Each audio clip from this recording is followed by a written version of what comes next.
Alright, there we go. Sorry about that. Forgot I switched over my mic for yesterday and forgot to switch it back. So there we go. Got all that changed back over. So there we go.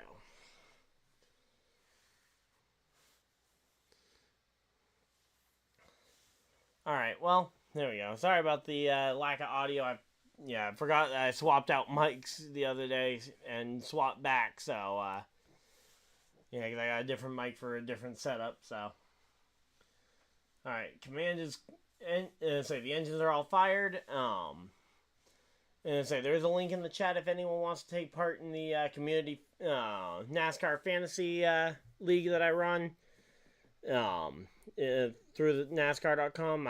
You've got, I think, about 20 minutes left to put in picks. As a quick explanation of how the game works is that you get 10 uses for every driver throughout the regular season, and I believe it resets to give you 5 for the final 10 race playoff. So you gotta be smart with when you use drivers to not run out of uses on the best guys. You get 5 starting spots and a bench/garage player where you can basically move them in or out to save a use on somebody if a front runner, like let's say if you have Logano in your lineup, and let's say he goes out and wrecks here on lap 1, then you could go ahead and take him out of your lineup, save the use for later on as they are starting to roll off the track. And then they got 4 head-to-head matchups as well to give yourself a few extra bonus points.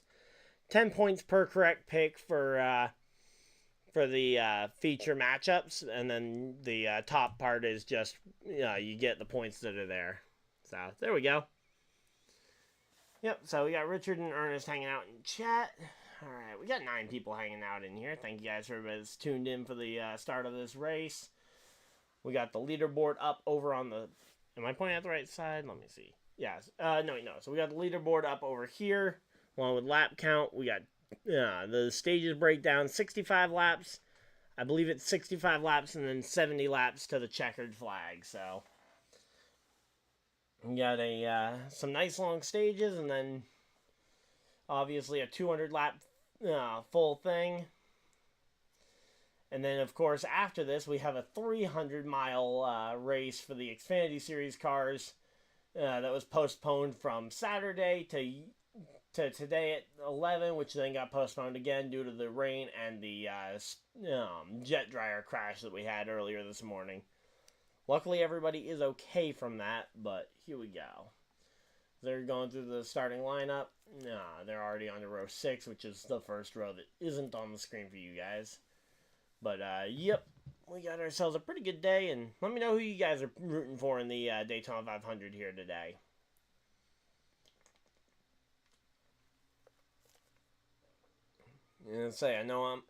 I'm personally, if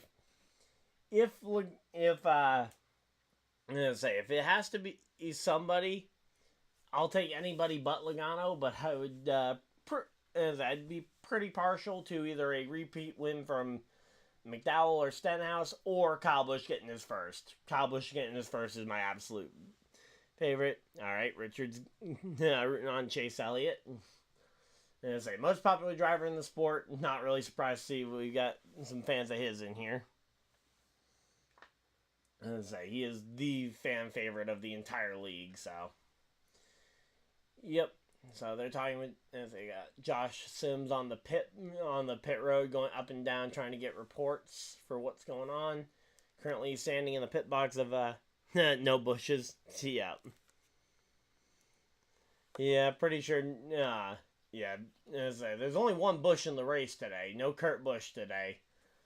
Would be cool if Kurt were racing today, but not medically cleared still, and I think it's probably just going to lead into...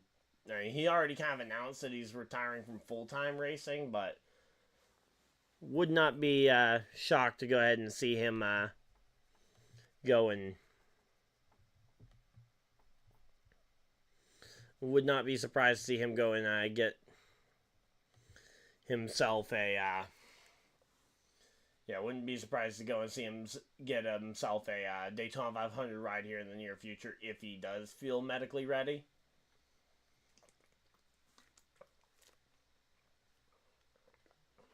But, yeah, here we go.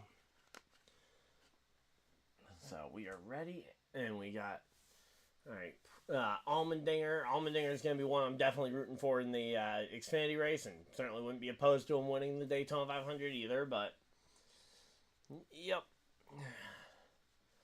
And I'd say LaJoie and Josh Berry. Weird to see Josh Berry, the worst qualified of the rookies here in the field. Really? Is there no audio again? Yep, once the race starts, I'll definitely be giving play-by-play, but there's no audio again? Oh, okay. I was going to say, because I had that... Okay, I was going to say, because I did have that problem earlier, because I didn't realize that I forgot to switch back my mic over from my other setup, but no, we're good. Okay. Just wanted to make sure, because...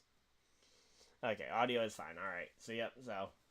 Rick and Smith, they're just rolling around getting ready for pace laps. And they're going to also do a pass-through to make sure they get the... Yeah, I kind of assumed once that might have been it, but... Yeah, so Hemrick and Noah Gragson rounding out row 19, and then the back row is the two drivers who qualified in on time trials. Anthony Alfredo on the inside, and David Reagan on the outside there. Okay, yeah, Patrick was listening to the beginning there. Yep, doing live play-by-play, essentially radio style, because I can't show the actual broadcast on YouTube for obvious copyright reasons. Also, the drivers going to the back of the field due to backup cars, due to crashing in the clash, or not in the clash, but in the duels. You had Kyle Busch, Noah Gragson, amongst many others. Ryan Blaney, William Byron was involved in that wreck as well, and he will be going to a backup car. Kaz Grala going to the back due to an engine change here. But, yep. Alright, yeah, no worries. Feel free to just listen along. But, yep, here we go. They're going down pit road for the pass-through to get their, to make sure their tachometers are all set and ready to go. But, yeah, so, should be a good one. Hey, Patrick, who are you rooting for? Because, don't know who you're rooting for yet in the 500. Is it going to be Kozlowski again like normal, or are you picking somebody who might actually win a 500 eventually? Had to go and do that to him at least once today. But, yep. So they're showing the effect of drafting, so... showing how the air works over the top of the cars, so... Basically, if you're following right in behind, you can definitely suck right up behind them, and you'll see that happen a lot throughout the afternoon, so...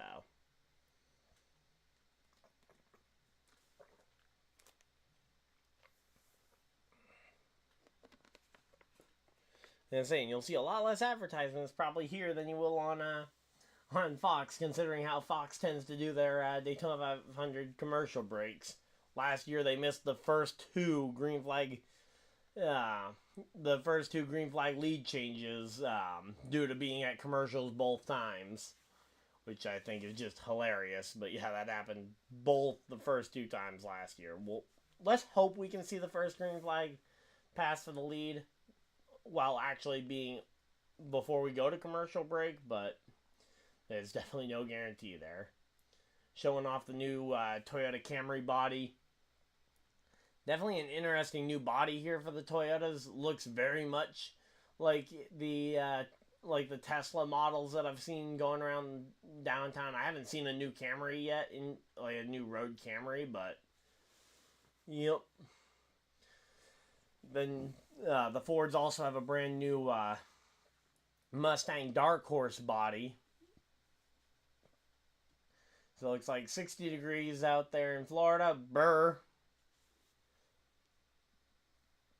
60 degrees for Florida people is literally jacket weather.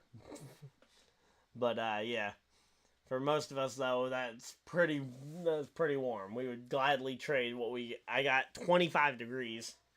If the people in Florida would like to trade, we can go ahead and trade if they really hate 60 degrees that much. But here we go, pacing around. Looks like Logano is taking the outside of the has taken the outside line for the initial start. Michael McDowell will start on the inside of row number 1. So, again, 500 miles of racing here across 200 laps. The stages are 65 laps, and then a 70-lap final stage to the checkers. They're showing the fuel window as 40 to 44 laps. I think they can go a little bit further, but not significantly, I'm sure. But, yeah, here we go. Lights are off on the pace car, which means we're going green flag racing next time by. Green, green, green. So I'm excited. Hopefully you guys are too, but let's see what we got going on here. So, again, you got 2 Toyotas in that second row, but then a little bit of a gap before you see another Toyota, because the Toyotas did get a little bit spread out in the pack at the end of the dual races. And so I think the highest qualified of the other Toyotas that aren't. Let me see. Where's the highest qualified Toyota, not counting the guys in the second row? Okay, so you got Denny Hamlin in 8th, and then John Hunter Nemechek and Eric Jones in 10th and 11th. Okay, so you don't have them too far back, but they got 3 people in between them, so there's a decent buffer between the first 2 Toyotas who won the 2 duels, and then the Toyotas who are in then Denny Hamlin and the 2 Legacy Motor Club Toyotas further back. But, yep, Toyota bringing more cars to the track here. Yeah, the Toyotas were fast in the dual races. Especially when you got all 4 or 5 of them together that they had in the 2 dual races. Because there's 9 total Toyotas, but they managed to get split up about 50-50 between the 2 duels. But, yeah, in the duels, they were pretty quick comparatively to their single lap speed in qualifying. They could be dangerous here today. I would still say safe money would probably be on the Fords. One, because of the amount of them that are out there. There's more Fords than there are Toyotas, and the Fords traditionally have worked together better than the Chevrolet drivers who outnumber them. I believe there's about, I think there's like 20 to 23 Chevys out here. Then there's about 15 to 20 Fords, and then there's about 9 Toyotas. I'm sure those numbers are off. I know there's 9 exactly on the Toyota count. But here we go. Pace car is off, going through the Geico restart zone, and we are green, green, green. Green flag's out. And the Daytona 500 has gone. Green flag. Green, green, green. And let's see. You got Christopher Bell. You got Austin Cindric all pushing right on the back bumper here, trying to push Logano out to the lead. You got Tyler Reddick and Chase Elliott on the inside pushing Michael McDowell. Let's see, as we get down the back straightaway here, the drag race begins. Are we going to see anybody popping out of line to try and make a third line so far? It looks like maybe somebody way at the back, but that 22 car Logano starting to pull ahead down the back straightaway at the lead. Almost had McDowell cleared, but now McDowell back up the inside through the middle of the corner here. Off of turn number 4, coming down towards the start-finish line. It's definitely going to be Logano leading lap 1. No, it's actually, yes, Logano gets it at the line, but it was close between him and McDowell. McDowell was 0.01 behind Logano at the line that last time by. But right now, Logano and McDowell absolutely flying around here, trying to drag race it out, and it all comes down to that push from behind right now as to who can get out in front of who.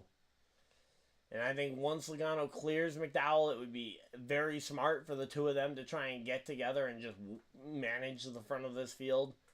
I don't really see any good coming from the 2 of them fighting with each other at the front of the field if they can avoid it, but everybody wants to lead the 500 here.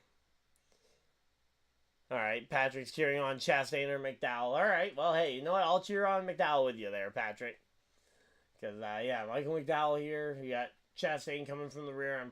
I think he was one of the guys involved in at least one of those crashes. He probably had to go to a backup car. So, and say, as I go down the back straightaway, once again, here we go. Logano's got the push. He's not going to be able to get clear, though, as the push came to the back bumper of the 34. 34 able to battle back ahead, and McDowell back out in front of Logano here. These two have been absolutely gridlocked, and the two cars looking very similar, too, with the yellow with the red accents.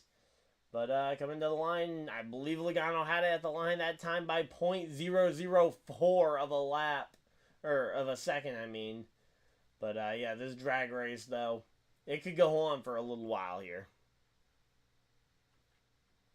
And again, so far, nobody's really been able to break away from each other on the inside or outside line, and nobody, until you get way further back, has really started to fall out of the back of the pack or try to make a third line appear.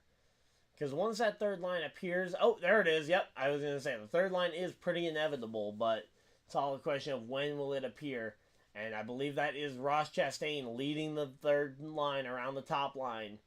I see Chastain. I saw Josh Berry in the mix as well. So you have Chastain, you have Berry, as I believe McDowell led at the line that time by .005 on the lap time that time by. But yeah, they're starting to make their way up. I believe that was that Brad Keselowski just pulled up in front of yep, Brad Keselowski pulled up in front of the one of Chastain here, trying to make that top line work. So you got Keselowski, you got Chastain, you got Berry, the top three on that outside line. Looks like Nemechek might be thinking about moving up as well to try and make the block. And say that outside line making some real headway here. Now Logano is out far enough in front that he could potentially try and block both lanes. And oh, we got a spin through the middle of the field. It's the 21 of Burton as he comes back up, and oh, he collects somebody. Did not get a chance to see who it was. Hocevar went spinning through the middle of the grass. Late spin here for Ryan Preece. I believe he was one of the cars tagged when the 21 came sliding back up the track, and that is going to be the first caution flag here of the afternoon. And oh no, it looks like the 77 might be stuck in the grass. That's a little bit better. As I would say, that's better than the 21 who ended up going all the way back up into the path of other cars. The front end of that car is destroyed, and Harrison Burton will not win this Daytona 500. Still looking for his first career win, and oh, yep, looks like Kaz Grala, one of the other drivers who took a lick, and we're gonna get to see a replay here momentarily. So let's see. Harrison Burton, let's see, he was the middle of three wide here. He had Hocevar to his inside. So yeah, middle of three wide, trying to see what goes wrong here for him. Oh, okay, so it looks like Nemechek just got really loose, spun down, slid down into him, and then as he comes back up the track, who does he tag? Okay, so he tags Grala. Grala tagged Preece trying to get out of it. Looks like the three of Austin Dillon also got a piece of the action. We'll see who else got involved in that momentarily. Let's see. Watching it from another angle, again, it looks like the 42 and Nemechek just got loose there through the middle. Definitely a mistake, but not really much I think he could have done at that point. Looks like the 84 of Johnson also getting a piece of the action as well as they get ready to go to commercial break. And yeah, so that's a lot of drivers involved in the incident already. Again, Dillon, Jimmy Johnson, Burton, a big list of drivers involved in the first crash here of the afternoon. I will say, though, I didn't see Kyle Busch in the mix, and I know he was back there, so hopefully he is okay. I never want to see him piled up here.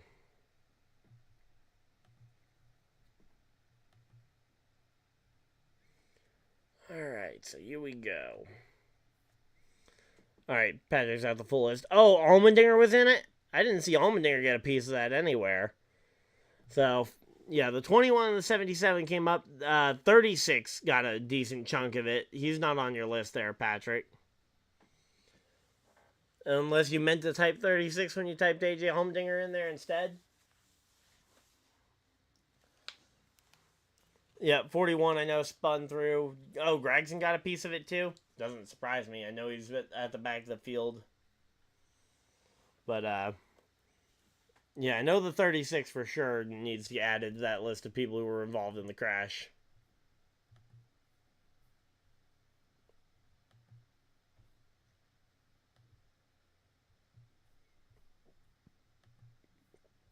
Okay, okay, so you did mean 36 and not AJ Allmendinger. Okay, so I'm not going to be looking for Allmendinger when we get back from this commercial break. Alright, so I'm going to be looking for... I think the only number on there that I didn't see was... I didn't see the 10 getting involved, so... I'll look for... I'll look for him when we get the replay here. But, yeah, kind of a bummer there to see Kaz Grala get piled up in that one.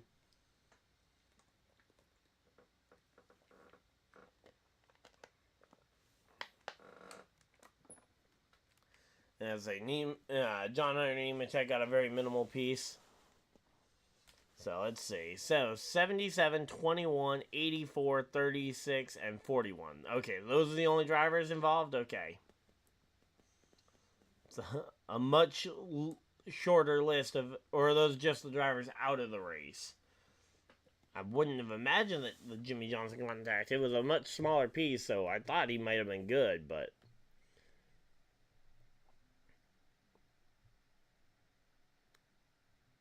Yeah, I see Alfredo and Allmendinger are at the back of the field. I could have seen them. So the only ones who look to be out the race so far are Grala, Burton, Dillon, and Hocevar. Although I would anticipate Ryan Preece joining them very shortly, because Ryan Preece took a pretty decent shot through the field. I believe he was the guy who did most of the damage there to... no, the 36 was the one that did most of the damage to the 21 when the 21 came sliding back up to the back. Okay, so far. Yeah, Austin Dillon definitely was involved. Alright, here we go. Getting another replay as they're coming back from commercial break here. So, highlighting the 42 of Nemechek. It looked like just a push gone wrong there for Keselowski. So, let's see. Keselowski gets up near the rear bumper here. And yeah, just a misaligned push and it causes a little wiggle out of the 42. And let's see. Looking for it. The 10 just about escaped it. The 10 car was about maybe a foot ahead of the wreck. Yeah, so looks like Noah Gragson did make it through. Now I'm going to be looking for the 8 car here on this playthrough of this one. Let's see. So we're looking for number 8. Looking for a green and blue car. And so that's contact with Johnson. Yeah, not significant, but I wouldn't be surprised if it could have done significant damage here. Not seeing any other cars involved, so far it looks like for all accounts of where it happened and what ended up occurring, that looks a lot lighter than what it could have been. I mean, the 21 car is absolutely mangled, but beyond that, there's not really much else that happened. So, and Burton's already climbed out, so we know should be theoretically okay. Of course, you always got to check for long-term issues, but at least in terms of the short term, he got out the car all good. And speaking of what happened at the front of the field, okay, 42 definitely has damage. The wet grass is the cause. The cause of what? Because the wet grass didn't become a problem until they started sliding through the middle of it, which, last time I checked, that's not part of the racing line. But, yeah, the 42 giving the push definitely got some damage, but it's definitely less than what any of the other drivers involved in this contact had.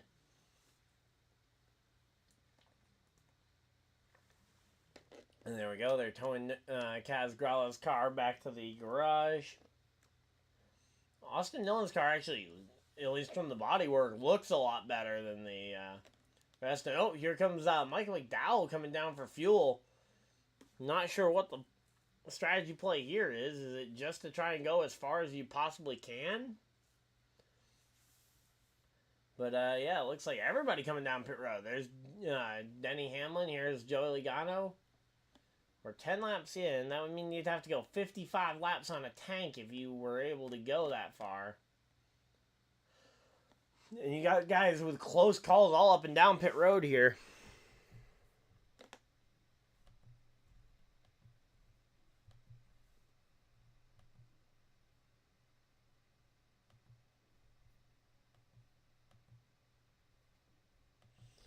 Alright, here we go.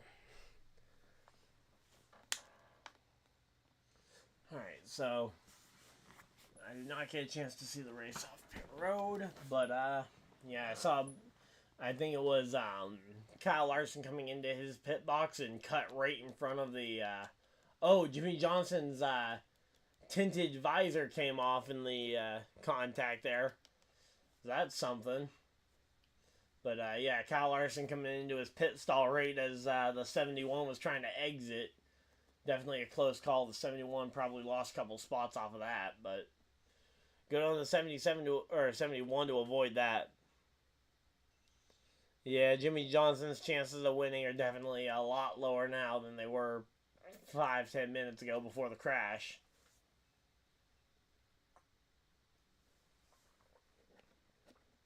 Definitely hoping that this is not Jimmy Johnson's final Daytona 500, because I think he deserves to have a much better final run at the 500, and I think he is very capable of a much better run at the 500 than this one was. Also, Patrick, why have I not given you moderator before? I just realized. There we go.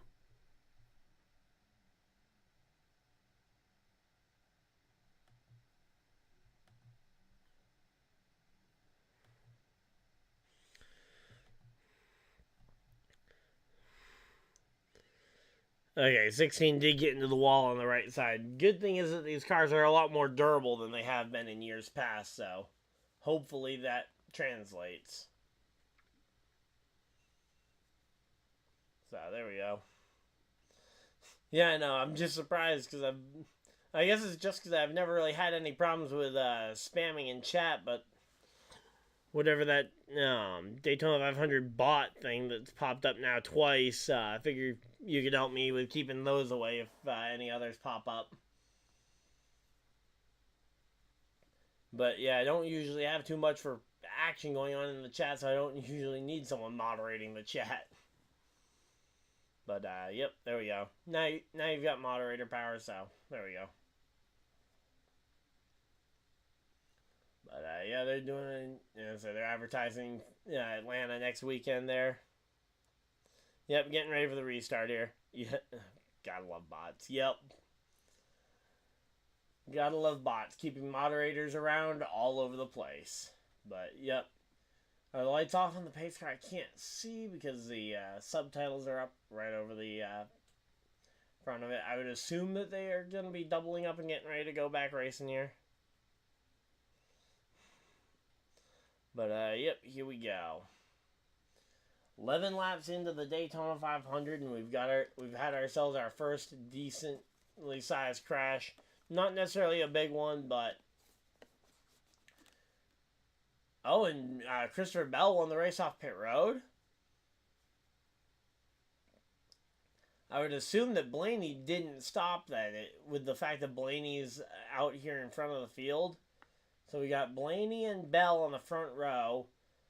Then you've got the 22 of Logano taking the outside second row. He's going to push. He opted to push Bell and not his teammate.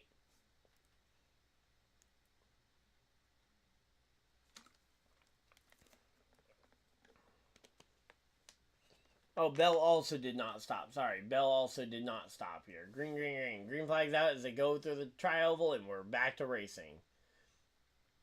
Got Justin Haley, who made some decent progress up. Oh, wait. Sorry, not Justin Haley. Forgot, that was Justin Haley's car last year. Daniel Hemrick, who also opted not to pit, but So he started on the inside line with Blaney. Alright, so now we got McDowell's on third car on the outside line here. And oh, okay. Let's see. What do we got? We got Elliott on the inside, as I'm always worried when we got guys on older tires. Although tires theoretically haven't been a big issue at Daytona in years past here. As they come through the tri-oval, still looking green, so we're still good.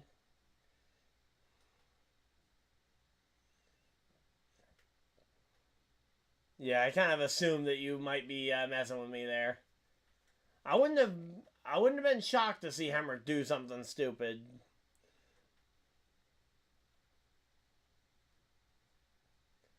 But yep. So here we go. Drag racing down the back straightaway. We got Bell and Logano versus Blaney and the 31 here. So, I would say that outside line theoretically should be significantly stronger because Hemrick and Blaney were nowhere near as fast as the others in qualifying or in the dual races. Meanwhile, the 20 won his dual race. Logano won the pole position for the entire race, so he was faster than everybody in single car speed. And McDowell was the second fastest in qualifying. So, yep, Hemrick and Ryan Blaney both up over 30 spots since the beginning of the race, obviously due to staying out under that last caution flag. Kyle Busch is up to 21st, so he's okay. Good. Glad to see Kyle Busch is alright. Looks like Ryan Preece actually doing alright, too. He's back up inside the top, passing Stenhouse at the very least. Here we go. Let's say Bell and Blaney still locked in a drag race fight here between the two. And let's see, what do we got going on here? Let's say no third lane has appeared so far. Looks like maybe the guys who were forming that third lane opted that they think it would be better to not opt for a third lane here. Not to mention, it's been a very short amount of laps since the restart, but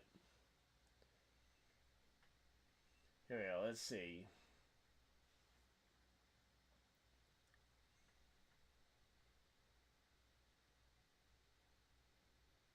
Let's see, what on earth is going on here? So again, Blaney on the inside line. He's got Hemrick behind him, but I just don't see that being as good of a combo as a guy who's been to the championship twice. You got a two-time champion in Joey Logano, and then you got Michael McDowell, a former winner of this race, on the top line. But I'd say Hemrick and Blaney are making it work. I know Blaney's obviously the defending Cup Series champion, but I don't know. I just don't see that inside line being nearly as strong in terms of a talent pool. But here we go. Let's see.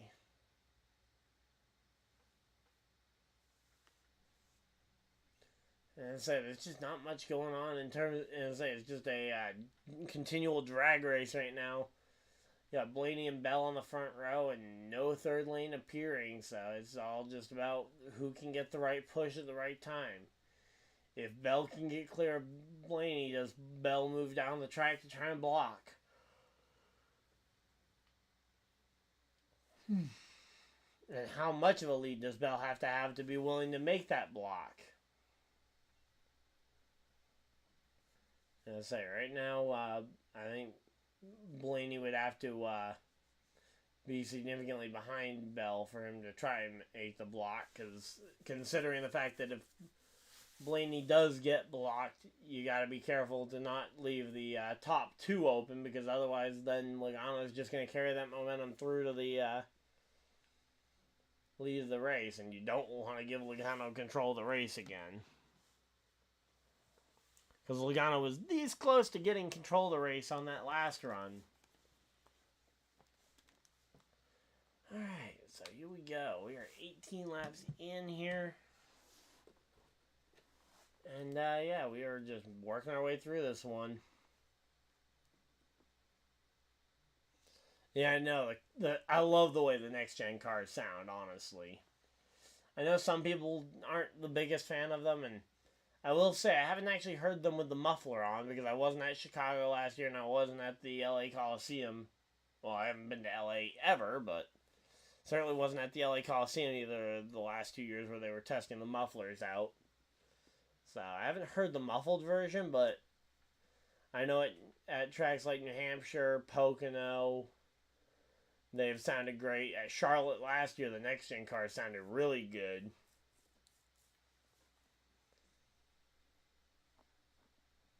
But yeah, I mean, they are just deadlocked in a battle, though. Blaney versus Bell. Two Bs fighting it out for the lead.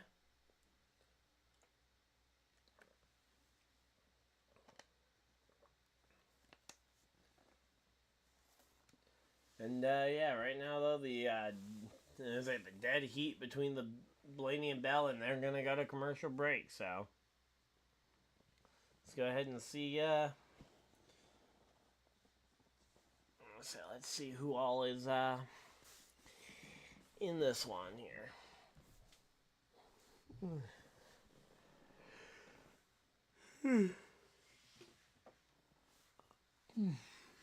Alright, so we're actually we're a decent chunk of the way into the race.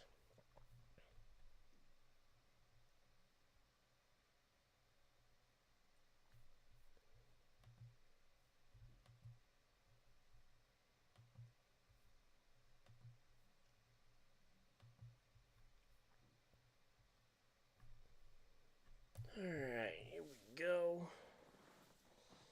We got 12 people hanging out in here. We're currently at commercial break, so you're not missing a thing. As we got Bell and Blaney battling it out for the lead, and they're in a pretty much a deadlock competition here.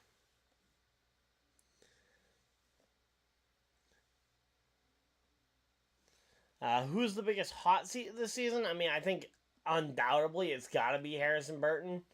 I mean, that 21 car has been a playoff car with almost every other driver they've put in it, going from Ryan Blaney, even Paul Menard was a threat to make the playoffs. Then you had Matt Benedetto, who actually made the playoffs in that car, and so far I don't even think the 21 has even been in the fight for a top 25 points finish.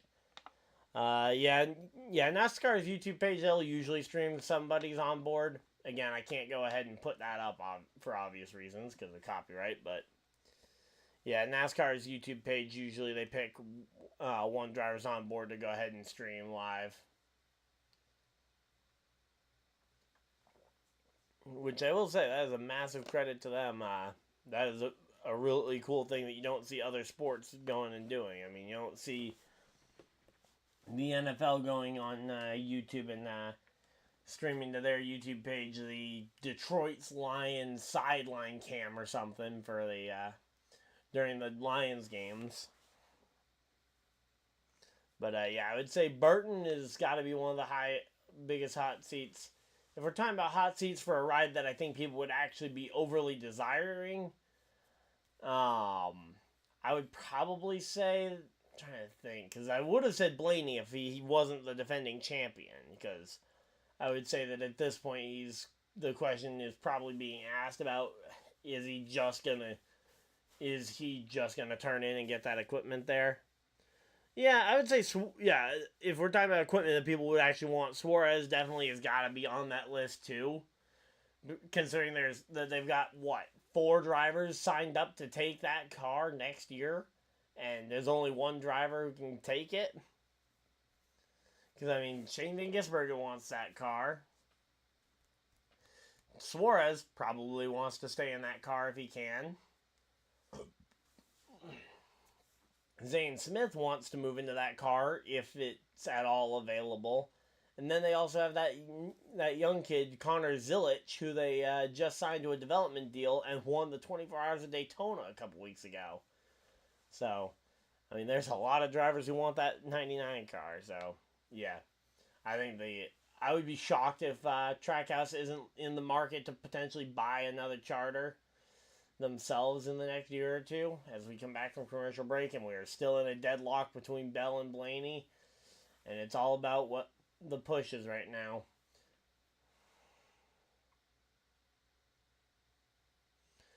Yeah, Rick Ware car up in the top 20. That's Justin Haley. And say, not overly surprised to see Haley driving that car better than the other Rick Ware drivers have done it in years past, but also it is a plate track, so you could question whether or not it's just a plate track thing, but as I say, Justin Haley is a good driver. I would not be shocked to see him up inside the top 20 a lot more regularly than we used to see it with the with guys like Cody Ware in the car. But here we go. Let's see. We got Larson versus Truex battling it out in the back of the field here. Actually, they're right about the middle of the field. I was gonna say, I assumed it was the back of the field because they've both, were starting from pretty far back, and they got Kyle Busch ahead of them too. But no, Kyle Busch is actually fighting it out to try and get inside the top 20 here.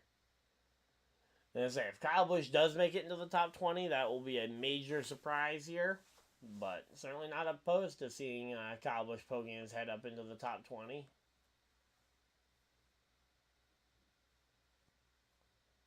So there we go.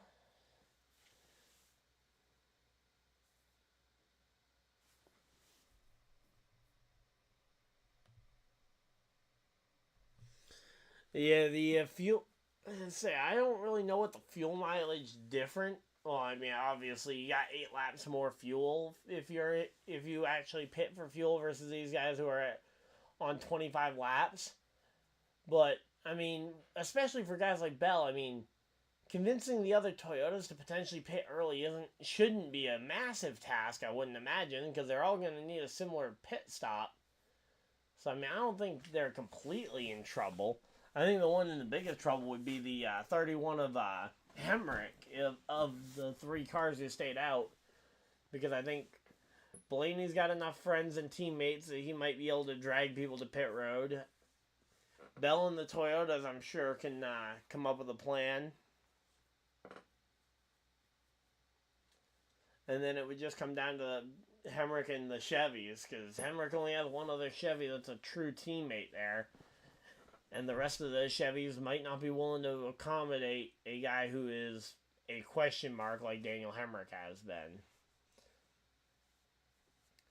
Hemrick's only got the 1 win under his belt up to this point, or not, in his entire NASCAR career. And in addition, he's only got 1 Cup season under his belt. And that 1 Cup season went about as horribly as humanly possible. So, certainly it's something that could be looked at differently here.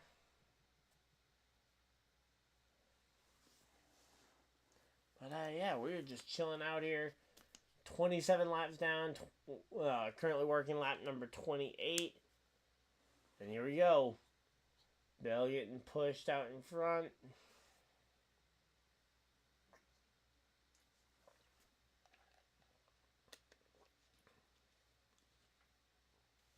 So we have 3 yellow cars on the top, while 3 cars of blue involved on their schemes in the bottom lane. Cindric's another one that I feel like should be on a little bit more of a hot seat than he probably is because of his family situation, because Dad's the co-owner of the team. I wouldn't be shocked there. Yeah, no, nobody can make it to the end of the stage. That's what I'm saying, though.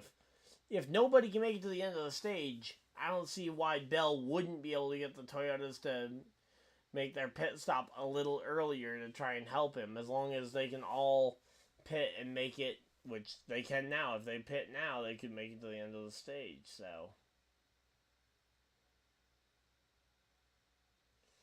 But, yeah, I mean, I just don't see what could be gained here if they just don't.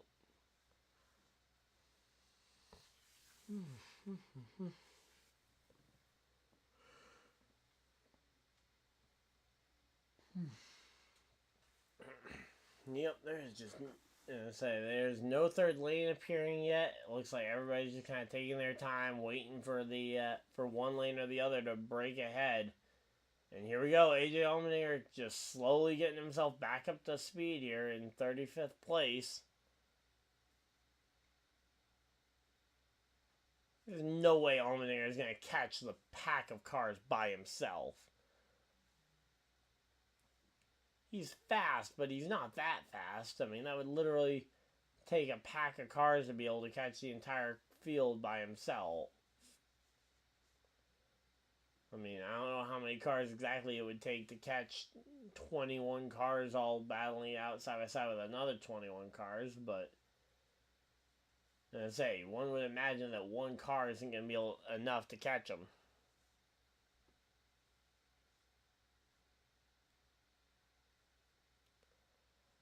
Alright, here we go. Let's see. So yeah, so they're showing the back and forth battling here, and I'm curious to see it. Is Atlanta just going to be another slot car race next week?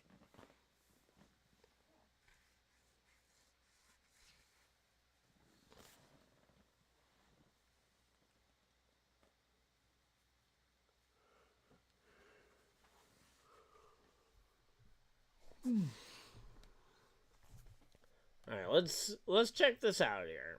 AJ Allmendinger.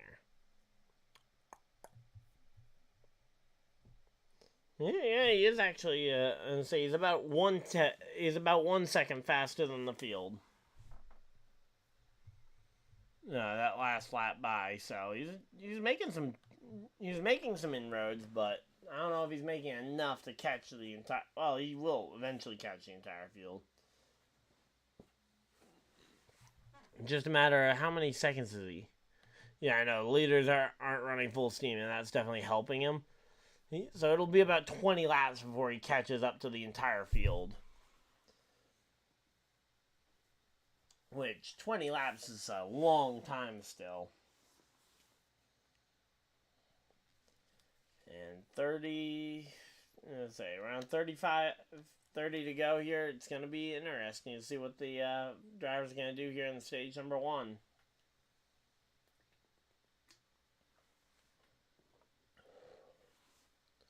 But yeah, right now the fact that they're locked in a side-by-side battle, I'm assuming the fact that they aren't going for a third lane is off of what we just saw from the what happened when we did form a third lane there with John Hunter Nemechek.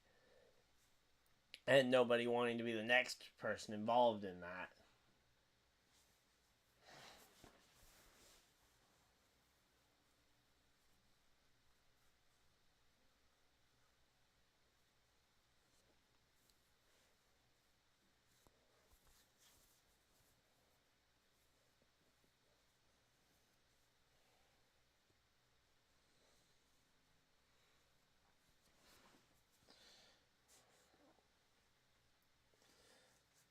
So yeah, not much going on right now. We're at commercial break. Don't worry, you're not missing a thing.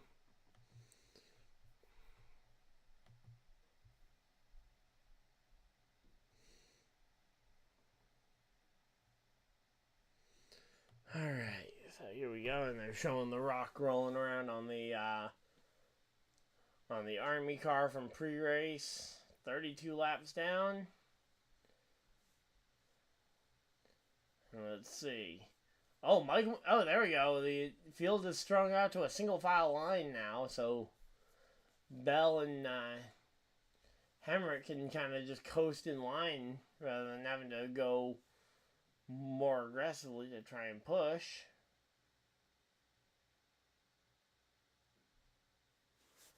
So yeah, right now though, I mean, as I say, if you're in that outside line, I think your goal is to try and get to the inside here. Let's see. Go time it. Yeah, I know the inside line is definitely single filed out here. I think some of these drivers might be considering pit stops here. Yeah, Logano and Cindric have linked up. That's 2 of those Penske Fords. They might be able to do something on. Oh wait, no, sorry. That's That's Cindric and McDowell, my bad. Cindric and McDowell have linked up on the top side. That's 2 Fords still that could potentially go ahead and move it.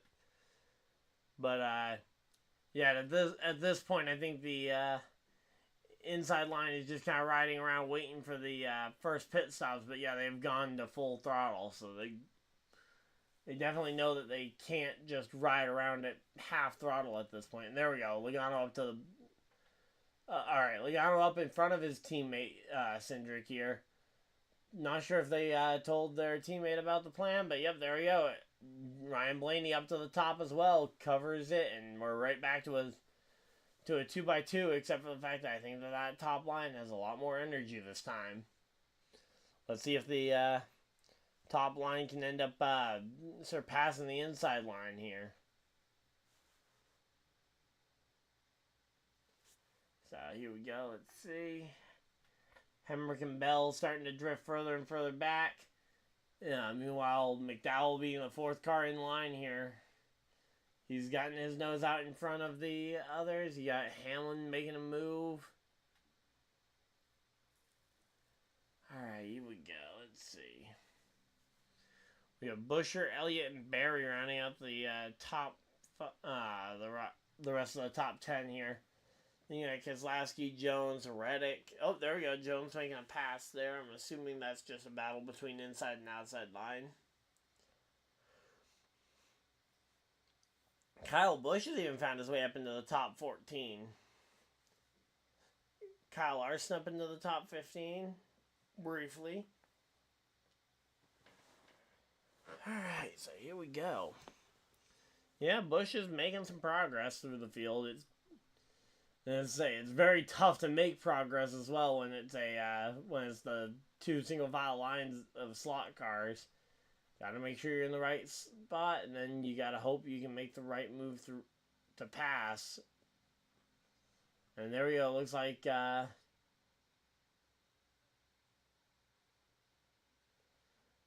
let's see. Yeah, hammer down. Yeah, most of the field has now had to default on this. I'm curious if Blaney is potentially asking Logano if somebody other than Blaney can lead, because... Yeah, right. Yep, right now, there we go. The Bell... Bell... Blaney goes down to block Bell here. But, yeah, if I'm Blaney, I'm looking for anybody else to lead this race right now, because he's burning more fuel out front than he would in second here. And yep, here we go. Logano around the outside. And Logano will probably take the lead. Yep, there we go. Logano takes the lead and goes down to the bottom. Now I believe Blaney is going to check up and let his other teammate also get down in line if he can. Let's see. Down the back straightaway. Are we going to see his spot? Yep, there we go. He makes room for the 2. Now the question is, are the Penske Fords going to work with their brand new affiliated teammate there in Michael McDowell, or are they going to just leave him out to hang? Because I could see that happening. Oh, yep. No, here we go. Here comes the first Fords to pit road along with Christopher Bell. Looks like basically the early bunch of... It looks like the two Penske Fords along with the other... guys who opted not to pit, and Brad Keselowski all came to pit road here. Yep, Ford's pitting together. Yep, pit stop starting. Oh, Buescher's also on pit road? I didn't see Chris Buescher, but that would make sense since the 6 was on pit road, but I did not see him. I saw the 31, I saw the 20, and I saw the 3 Penske cars. No, Buescher is still out here. So Buescher might be coming with his next round of pit stops. Which I would not be shocked if we see pit stops, yep, this time by. Oh, yeah. Why is Chris Buescher pitting by himself? Why on earth is Chris Buescher trying to pit by himself here? So there we go. We got Chase Elliott making his move up to the top line in front of Kyle Busch. So that's 3 fast Chevys there. Between Elliott, Kyle, and Kyle. You got Barry trying to make a block there to get up in front. Barry tries to make the block. He's now stuck in the middle of 3 wide as Elliott and Busch are going to take the lead here from Michael McDowell. Let's see. Yep, there we go. Kyle Busch manages to push Elliott out in front. Now can Elliott get down? Elliott stays up top here to try and help Kyle Busch, but McDowell's going to stay on that inside line. And he's got direct help from Denny Hamlin here, and he's going to push. Again, we had a lot of these cars fueled up at the 8-lap mark, so we think that they can go about another 5 to 8 more laps, I would say. So here we go. McDowell, Hamlin, Jones, the top 3. So they're making their way around here. Let's say Elliott and Kyle Larson and Kyle Busch still fighting it out on the top. Looks like Josh Berry has entered the mix up top as well. So there we go. So looks like the very top line is really struggling to stay up, but say even the middle line there is needing some help there from Kyle Busch and Chase Elliott as they go to commercial break here. But yeah, it's definitely a battle between the two lines here as we got. Okay, I'm seeing Josh Berry to the front. What happened? But yeah, Elliott's car definitely is no pushover there.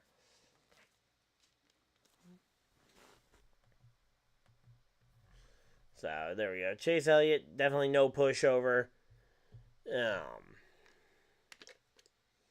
And I say I have no idea how Josh Berry got to the lead there, but yeah, I'm assuming Michael McDowell and the others might have come to pit road or something, because there's no other real reason why they would have dropped so far.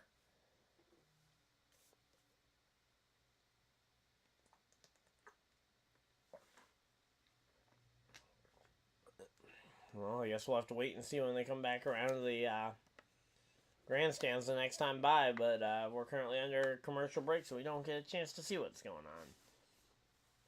And I'm not seeing any note about it.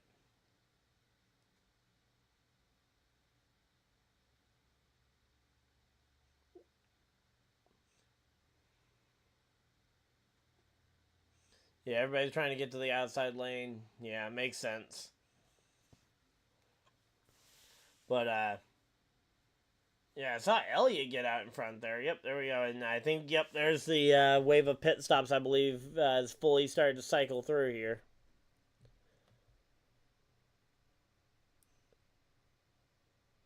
So, yeah, Michael McDowell back to 24th spot. I'd be shocked if that isn't pit stop related. Barry back to 6th. I'm curious to see what ends up happening when we get back from the commercial break. But yeah.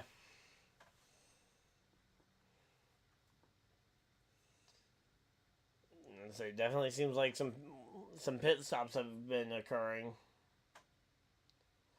Wish they would get the full screen commercial breaks done before the pit window opens. And or just wait till after you know that there's no more pit stops coming. Considering the pit stops are one of the biggest moments for everything to get shuffled around here. Yep, Elliott, Busch, Bubba Wallace, and Martin Truex Jr. Could Monday Martin be at it again? Then you've got Noah Gragson rounding out the top 5. William Byron and Kyle Larson hanging out there. 3-time Daytona 500 champion Denny Hamlin, 8th. Then you got 9th is Alex Bowman, and rounding out the top 10. And yep, there we go. There's everybody on track. And yeah, it's pretty much single file around the top at this point. Busch going about 60-70% throttle here behind Elliott as they attempt to save fuel here. Meanwhile, Buescher has found the other Fords, and they are full throttling, trying to make up time here.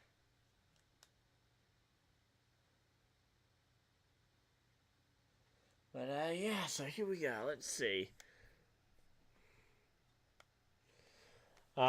Blaney can go a lap down if he doesn't catch up. Yeah, I say that's the problem if you get separated in the pit window. And say if you have a slow stop, it could definitely separate you out.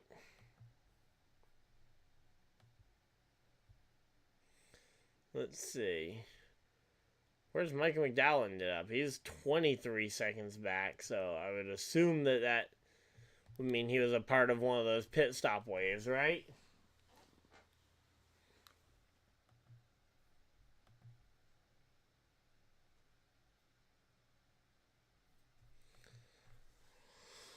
Alright, so here we go. So just trying to settle in here. We got ourselves, again, pit stops coming up here in about, I would say, 3 to 4 laps. We'll see the rest of the field come to pit road. Pretty much everybody that's out at this point is just waiting to see if they can somehow make it all the way on fuel, and if so. So it looks like, McDowell's not too far behind either, as Hemrick and Bell are on the verge of going a lap down. So Hemrick and Bell first are the first two guys to end up potentially going a lap down.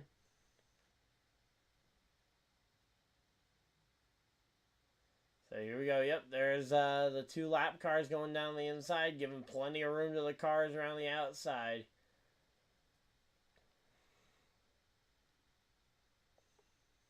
Yeah, Team Penske's, they gotta keep organized if they want to try and keep this one up. And it looks like, there we go, the entire field moving to the bottom of the racetrack here. And say, McDowell and Blaney now absolutely just getting freight trained by here as the field goes by. Not much you can really do at this point. When you get separated out and pit by yourself, McDowell it was a recipe for disaster for McDowell.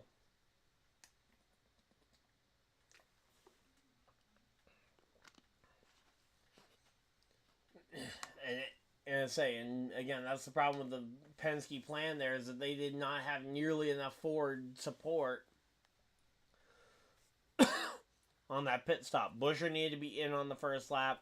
McDowell needed to be in on the first lap, and they needed those SHR cars in on that first lap as well. Gregson, Barry, they needed not Josh, but they needed Todd Gilliland to go down as well. Oh, McDowell's down a cylinder too. Oh boy, that's really not good for McDowell. Hopefully it's one of those issues that can just magically fix itself, because somehow that seems to happen from time to time, but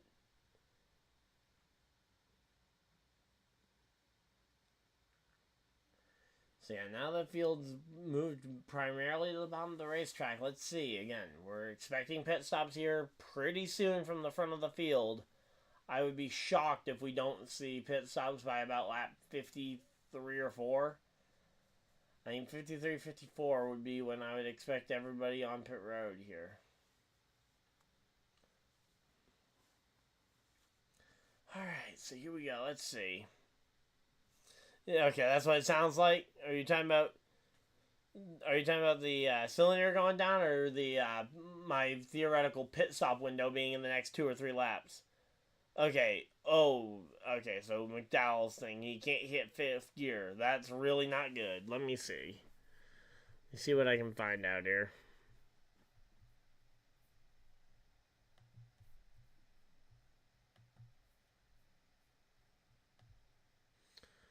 He's in. It's showing him making it into 5th gear now.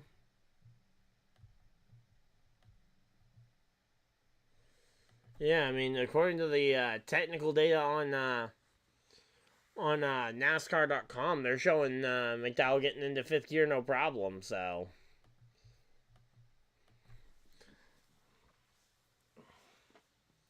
but again, I would anticipate seeing most of the rest of this field hitting pit road here any lap now, because we're even with the 8. Yep, there we go. 2 cars pitting. I was gonna say, even with the amount of even with some yellow flag laps, you're going to be hitting the near end of your fuel window here momentarily for the rest of the field here.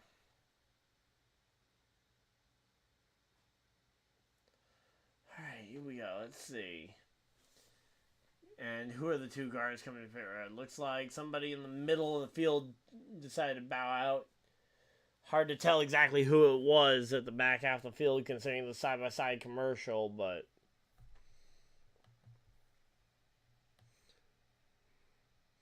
looks like maybe Alfredo was one of them to peel out of line, but hard to really tell.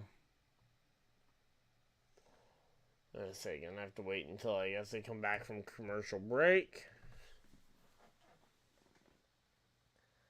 But yeah, they're just kind of working their way around here. We got 11 laps to go in stage 1.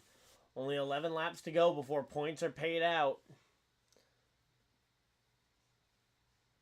Okay, it was 2 Chevys. Oh, yeah. Oh, there's the Chevys coming to pit road. Yep, there's all of them. I had a feeling that this was coming. I just didn't know which lap. And Bubba Wallace and MTJ stay out. Noah Gragson stays out. Hamlin stays out. Gilliland, Barry, Haley stay out. Reddick stays out. Reagan, Priest, Nemechek, and Gibbs stay out.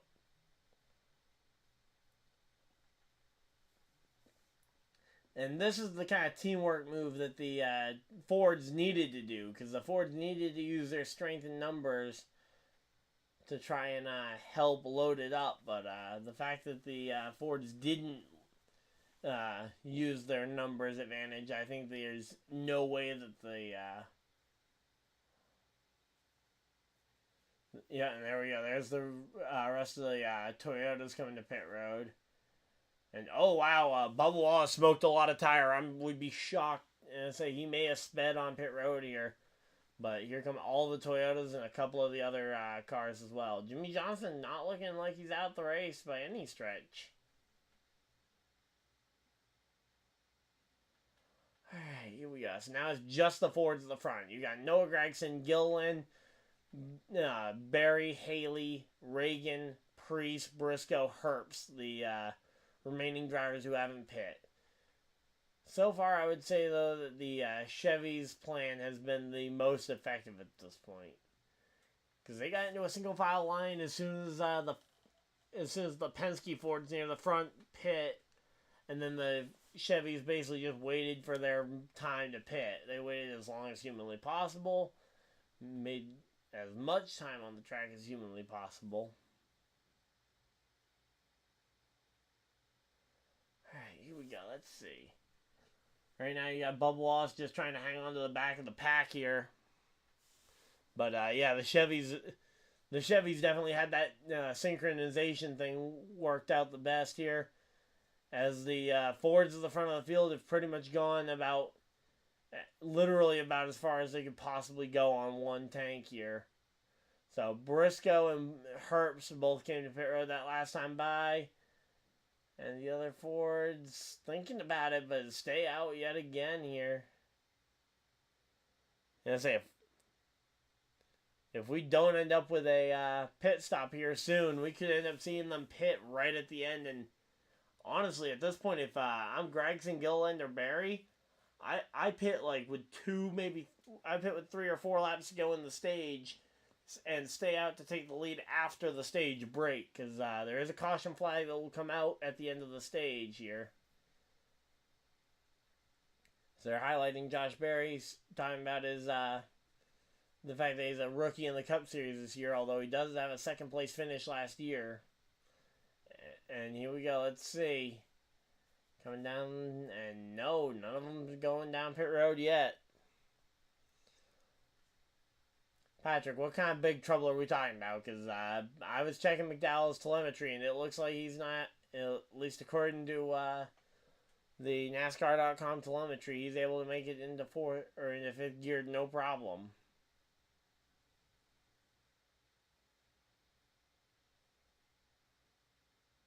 Alright, here we go. Let's see. So again, you got about 6 cars at the front of the field who have yet to pit since the caution flag.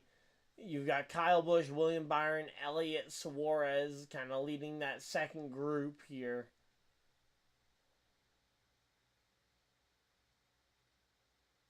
And there we go. Yep, there's the pit stops. Here comes, there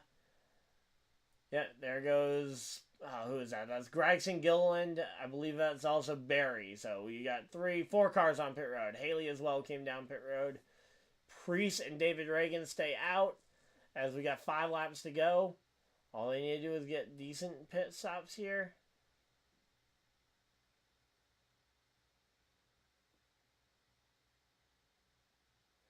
Alright, here we go. Let's see. And here comes the pack of cars coming down the front stretch. Here's the Chevys, and they're going to easily overtake Haley, who is the first of the Fords to get off the racetrack. And now it's Reagan, Priest, and then you got Busch, Byron, Elliott, that pack.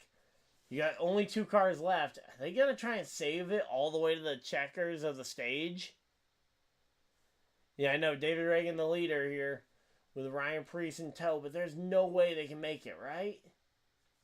Here we go. Let's see. Are they coming to pit road this time? No, they're not. They're going to stay out again. Okay. David Reagan could potentially try and win this stage at this point. I think next time by is their last opportunity to pit before the end of the stage, because once the leader takes 2 laps to go in stage 1, the pit road will close and they will not be able to come and get service at that point. So if they don't pit next time by, we could see David Reagan and Priest attempting to win this stage. And you got the freight train of Busch, Byron, and the other Chevys all trying to fight to try and see if they can catch them on speed already.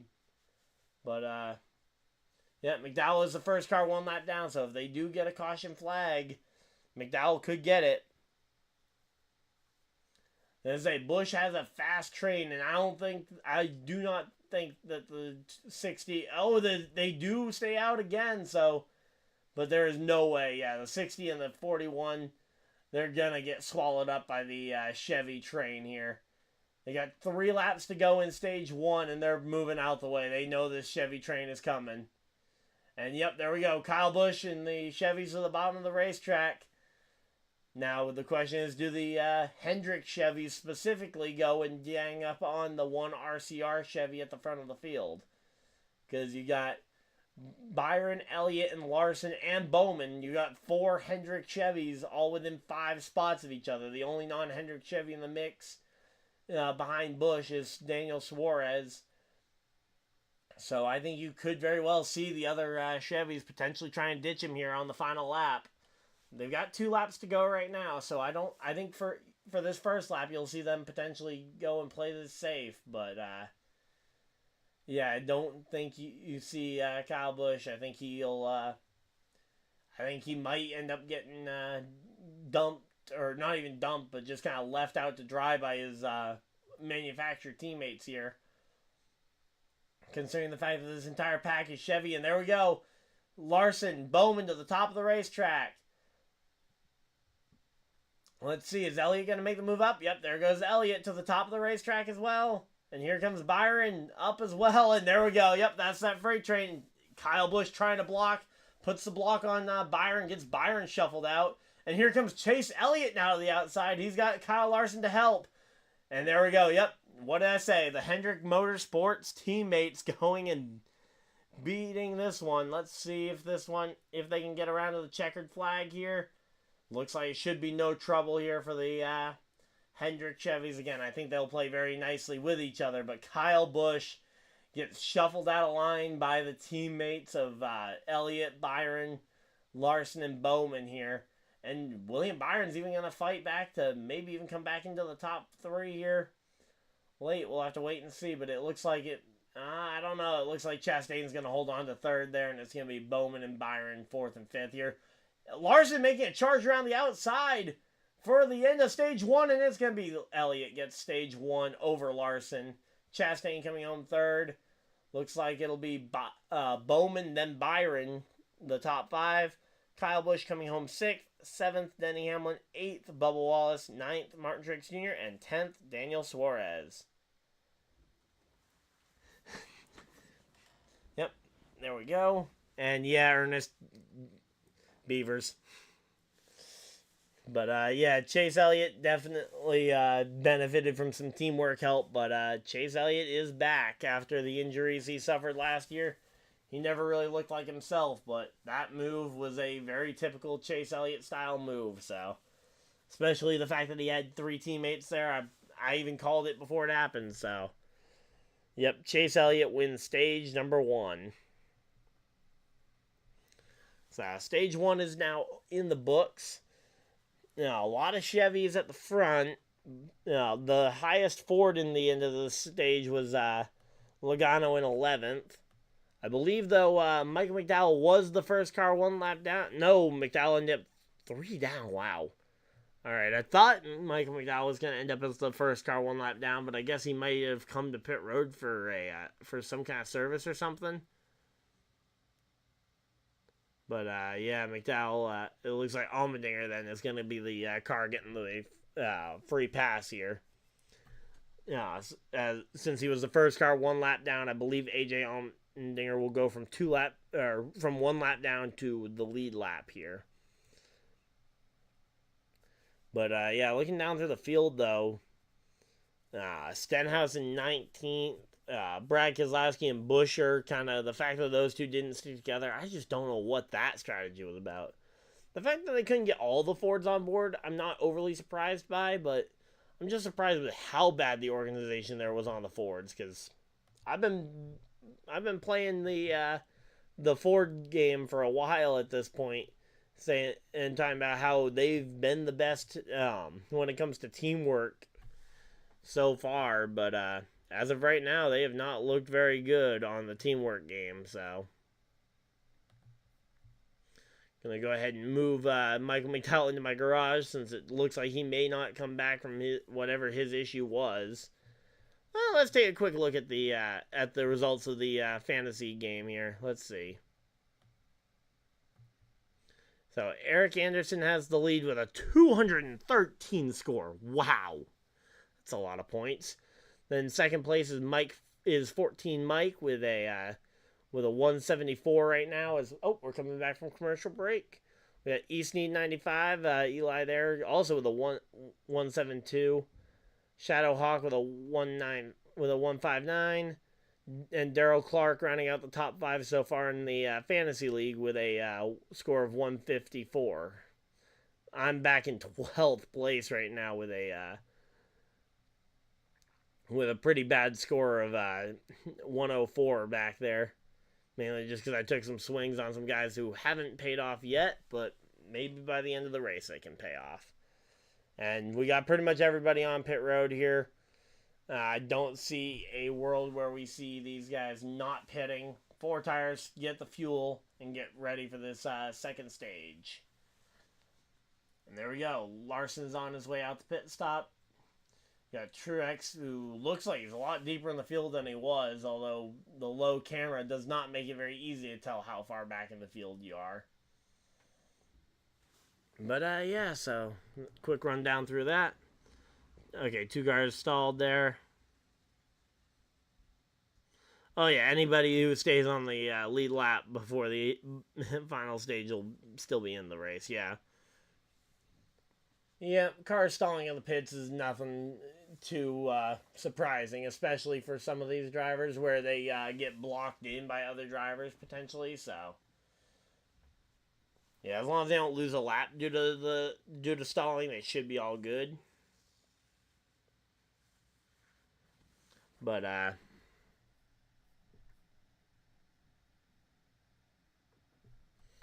yep, we gotta wait and see what's gonna happen there, but so far it's actually seeming like a pretty good race.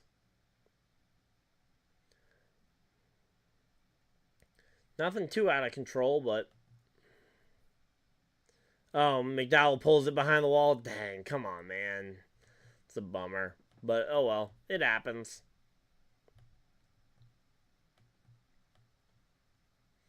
So, looks like your top 5 is, again, a lot of Chevys. Elliott winning the race off pit road. Larson, Chastain, and Kyle Busch, the top 4.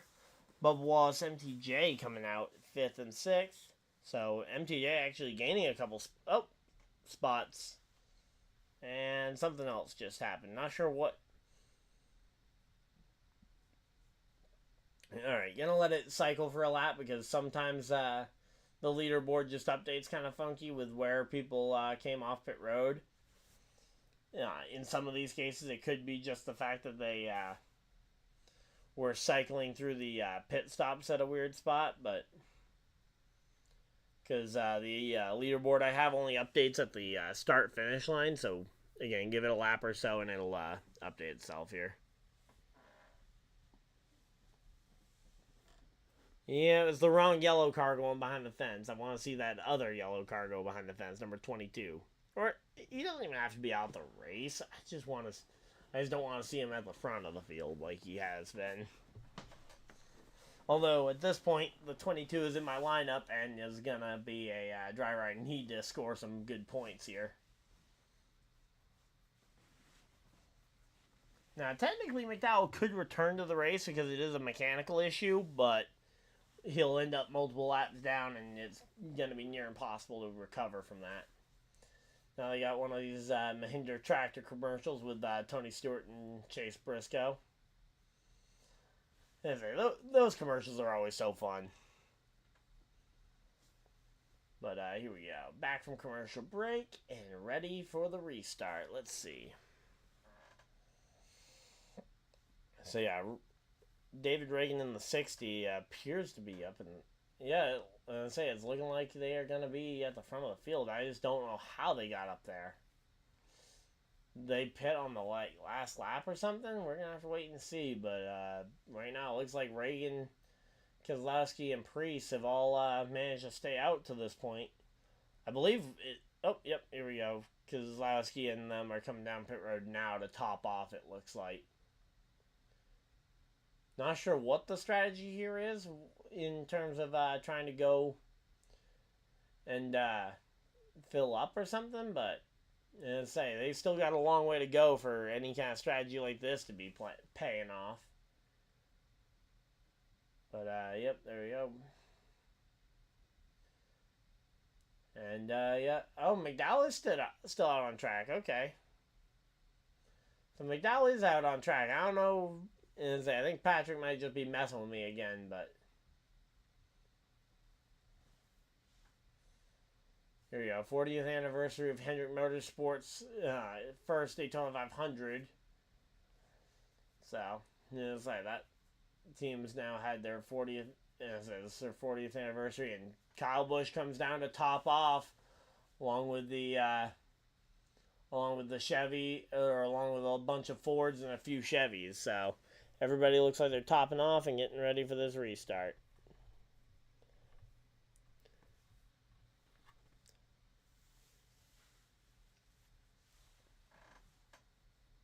So here we go.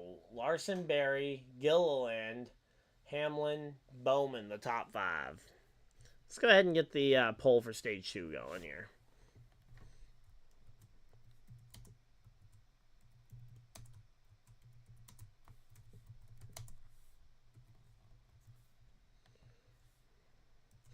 Kyle Larson.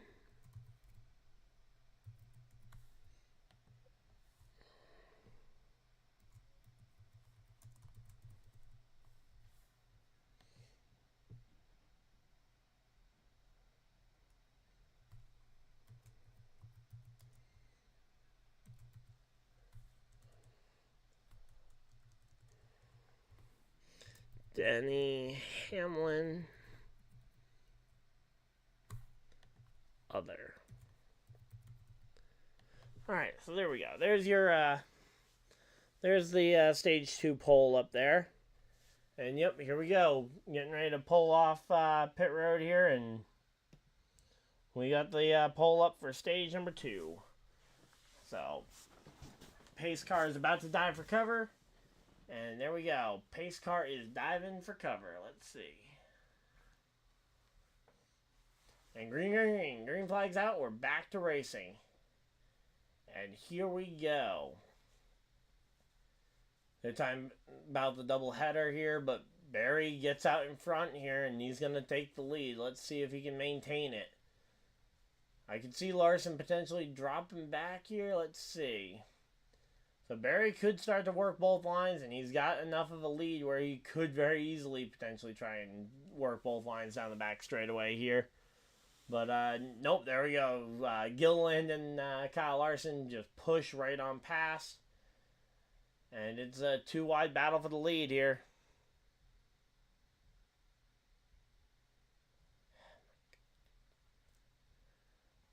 Alright, here we go. Let's see. Again, the 2-wide battle at the front Larson trying to clear Berry. He's led at the line the last couple of times. We're just waiting to see if Berry can fight back on the inside. He's got Denny Hamlin, one of the strongest drivers in the entire field, and I think he is the winningest driver in the field at this specific race. And I don't think anybody else in the field that even has multiple Daytona 500s aside from Jimmy, and Jimmy's only got 2 of them. Yeah, Logano in that third line coming out of nowhere around the top. Yeah, you're right. So we got Logano, Briscoe, Haley in that top line, just absolutely freight training. Kyle Busch a couple rows back here as Briscoe goes down the track to try and block, and here we go. There's 3 wide for some good positions. Logano and Briscoe going to try and block. Oh, Logano goes up the track to block, but Briscoe now to the bottom of the racetrack. It's very tough to block 2 lanes of traffic at once here. And there we go. We got 3 wide. We got Logano trying to block 2 of the lanes, and you got Briscoe holding steady in the bottom. But here we go. Nice push from Haley to the back bumper of Logano. You got Buescher in the top line. You got Kyle Busch. You got Priest in that top line. And so that top line's got a lot of contenders in it. But here we go. We're starting to see a little bit of cycling around of the field. But, Logano and Haley could now both potentially start trying to block all 3 lines as we got a lot of moving around on that bottom line. I think Hamlin and Elliott both rightly said, let's back off here and we'll regroup in a few. Now, a few what is the key question? Few hours? Few minutes? Few laps? Hard to really tell, but they are definitely backing up right now. They do not want to be in the middle of this field while the 14 and the 4 were pushing as lopsided as they were. And it looks like that bottom and middle line might be evaporating into one here. Meanwhile, the top line is absolutely taken over. And yep, there we go. The top line has the top 5 cars single file, and a side-by-side battle for 6th is on between Larson and Blaney. So here we go.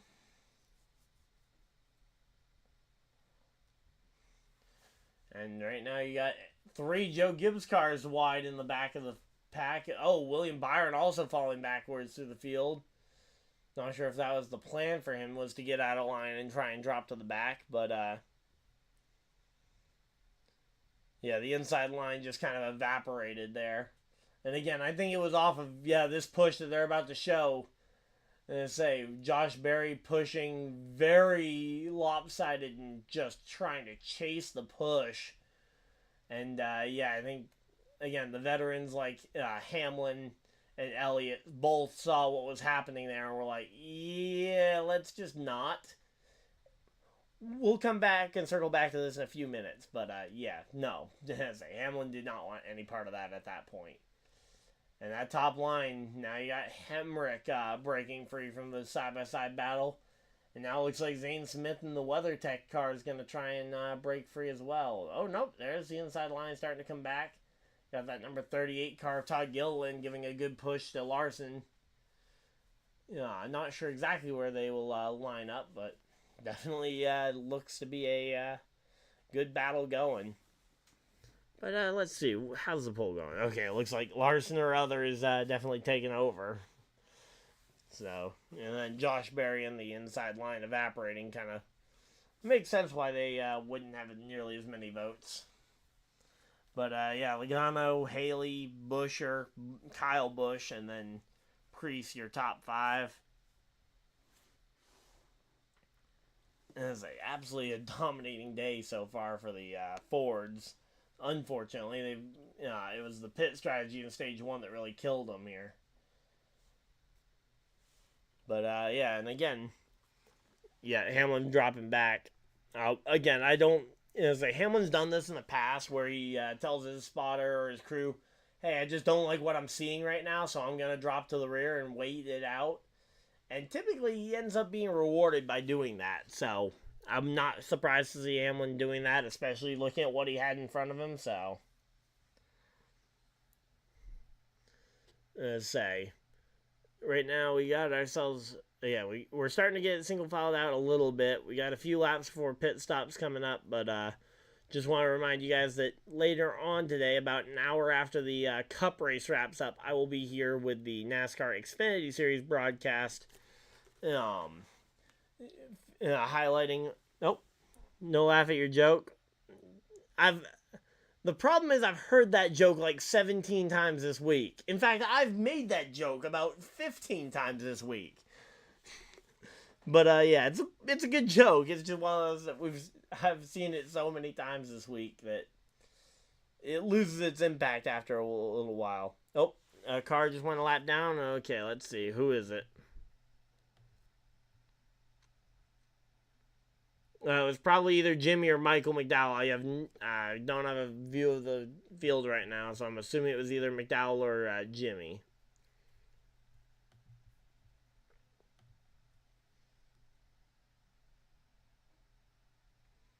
Could have been Denny Hamlin if he did completely fall out of the pack, but even that I think would be unlikely, so I would say either Jimmy or McDowell probably falling a lap down.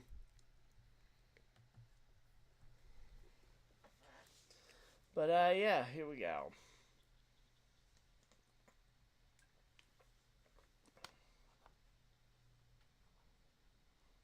Because, yeah, right now Hamlin's the last car on the lead lap. But, yeah, I think I see Jimmy Johnson on the inside line, so I think that was him getting lapped.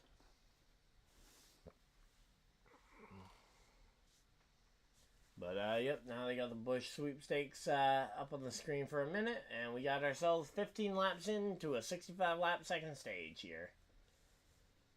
So, again, the front of the field kind of taking over. Looks like Larson has merged up into the line somewhere, and now you got that number 38 leading the inside line. And, yep, there we go. Jimmy Johnson falling all the way. And yeah, since the restart of the race, you got Hamlin dropping back, Berry dropping back, Gragson also a part of that group falling back there. But yeah, Todd Gilliland and that inside line starting to mount a little bit of a comeback here. But problem is, I don't think the cars on the inside line are nearly as strong as the cars in that outside group. Actually, you know what? Bubba Wallace and Martin Truex Jr. aren't weak cars. That's for sure. I didn't realize. I thought that those were other. I thought those were like. Not sure which other cars I thought those were, but yeah, I knew Gilliland was up there. I assumed Hemrick was probably behind him based on the leaderboard, but nope. It's actually a pretty strong inside line, and I would not be shocked to see Bubba Wallace be able to push Todd Gilliland up here towards the lead. But yeah, you can see if you guys are watching along on the broadcast, so you guys can kind of see them as Truex is kind of modulating the throttle, not going full hammer down, as a way to try and save just a little bit of fuel, whatever little bit he can. As there we go, Bubba Wallace pushing the 38 alongside the 15, all the way up and say side by side for third now between Gilliland and Buescher. Now they need another good push here from Bubba Wallace, and it looks like Bubba's willing to give it. But nowhere near as strong a push that time, actually. It looked like, oh, yeah, here we go. There's the good push. Bubba Wallace gets a push from Truex, which Bubba then gives to the 38, and there goes the 38 going up here. Look at those guys in the back. Tell that to Todd Gilliland. I have no idea what you're talking about, but yeah, here we go. Gilliland up to second now. Todd Gilliland's gotten pushed all the way up to second place. He's alongside the 51 right now. And let's see. Todd Gilliland trying to get up there, and right now Joey Logano still holding the lead. I would be shocked if we don't see Joey Logano potentially go down the track to try and block the 38's momentum, if the 38 does gain enough momentum to become a serious threat. At the moment, I don't think he's a serious threat here. I was more looking at, the 38 is definitely a weaker car than the 22 of Logano. When you're talking about the strength of the manufacturer, Front Row Motorsports between the 34 and the 38 are well down in the pecking order. Although, granted, a Rick Ware car in the outside lane, not exactly a strong force either. But Buescher, Kyle Busch, Stewart Haas Racing in the outside line. Those are some strong cars in the outside line. Especially compared to what I thought it was. Yeah. You got a strong... Oh, there we go. Now Gilliland's posing a threat to Joey Logano's lead. And now Joey Logano doesn't have the opportunity to try and put a block on Todd Gilliland either. He opted to stay in his lane. And there we go. Let's see, the drag race here. It's going to be a drag race between the 22 and the 38 here. You got the Toyotas on the back bumper of the 38 giving him some pushes, but I think that Ford Alliance on the top line is going to prevail here, I would assume. And if I'm Todd Gilliland, I'd almost be asking the 22, hey, can I get up in front of you to lead that top line here?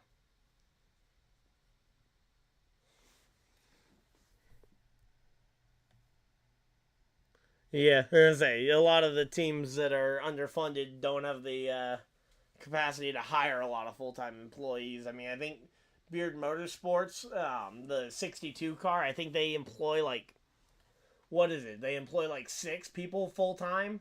They have 6 full-time employees?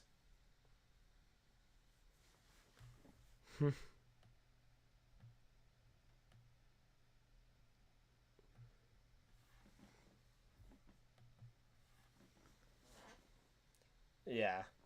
And I'm not saying it's the team's fault that they're a weaker team, but the Ford teams at the front of the field have way more resources than say the 51 or the 38.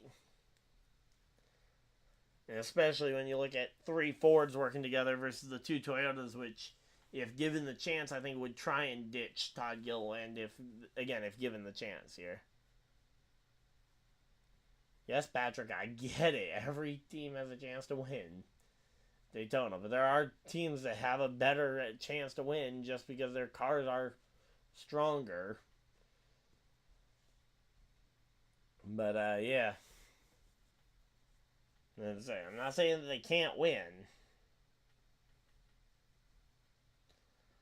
Alright, here we go. Going back to commercial break. But yeah, looking at some of the... Gonna pull up the starting lineup for the Xfinity race later on today. Let's see.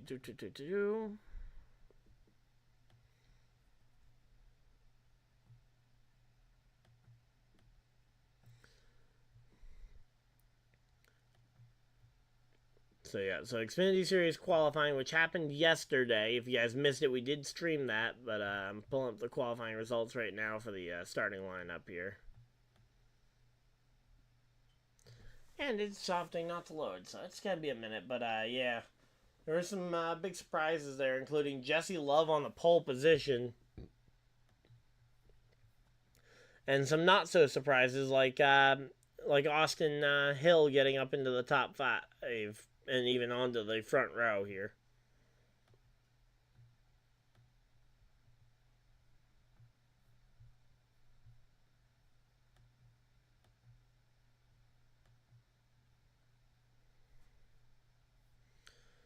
Alright, well, I guess it's not going to pull that up, and we are back from commercial break, so...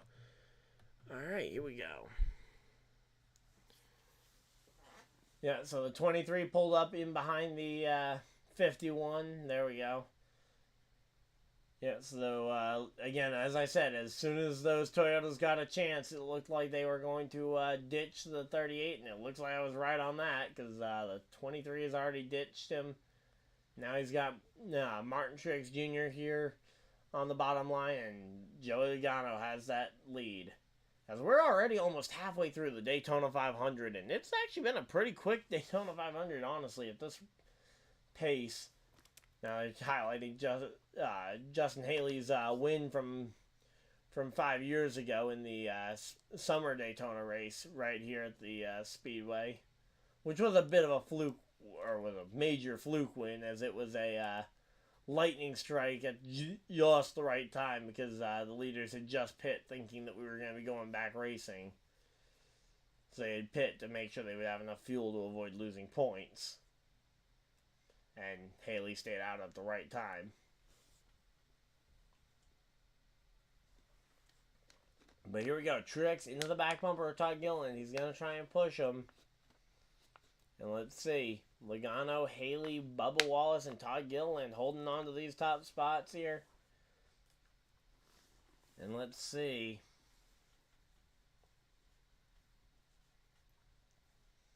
Coming around the corners, you got, again, we're 27 laps into this first stage. I would be curious to see if we see anybody attempt to try and pit here. Yeah, 34 going down another lap. But, yeah, they're talking about Penske and his success over the last little bit of a day. And wait, that was the first time a Penske car has ever sat on the front row at the 500. I knew it was Logano's, but I thought for sure Penske as a team had sat on a pole for the 500 before. I didn't realize that. All right, well, good for Joe Logano and Team Penske. But, yeah, right now, as I say, Michael McDowell's got to get to that bottom of the racetrack because there's nowhere to go up top. And there we go. Todd Gilliland looking for the lead here. Can Gilliland get the lead away from Logano? Yeah, 38's having some kind of electrical issue, that's for sure. That's it. They're doing a little ad read here for the Chicago street race on the downtown streets of Chicago coming up in July. That's a fun race. I'm excited to see that one maybe this year in the dry conditions, but yeah. One of the drivers I'm most excited for, though, in the Xfinity race later is definitely Shane Van Gisbergen, who will be racing a part-time Cup schedule alongside the full Xfinity Series season. So, there we go. Yep, the 38 able to make it up to the top line. There we go, in front of Joey Logano. And now the 38 leads at Daytona. That number 38 car out in front.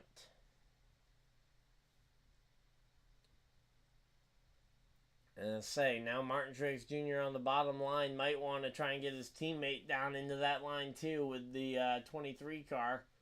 Problem is he's a few rows back on the bottom. And I would be shocked if the...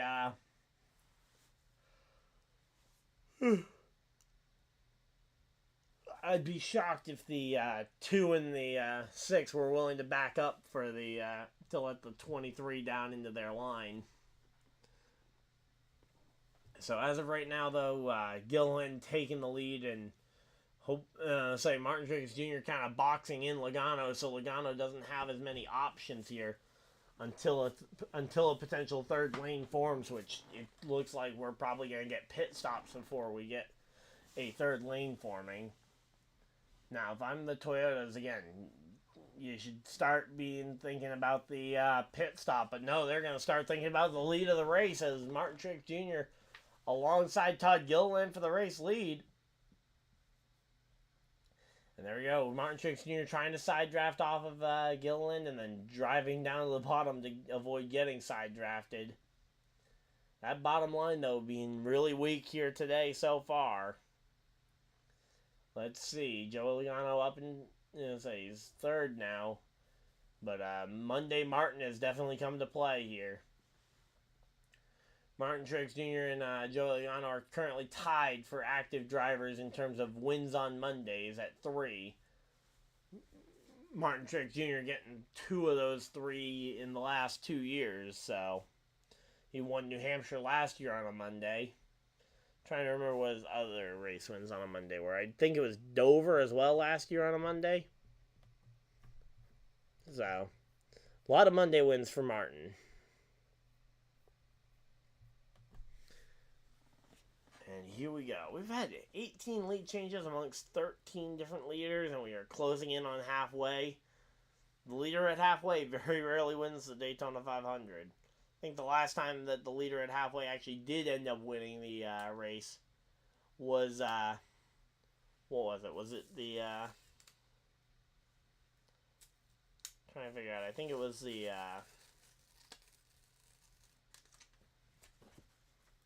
okay, that stair was a lot bigger than I thought it was. Yeah, more cars going to the inside lane. I wouldn't be shocked if that's because of the upcoming pit stops. And say, if the upcoming pit stops are anything to assume... Oh, Hamlin? Yeah, I say, Hamlin making his way to the front. That seems about the right time. Not sure where he is, but I would be shocked if we don't see drivers potentially starting to come up with pit stops.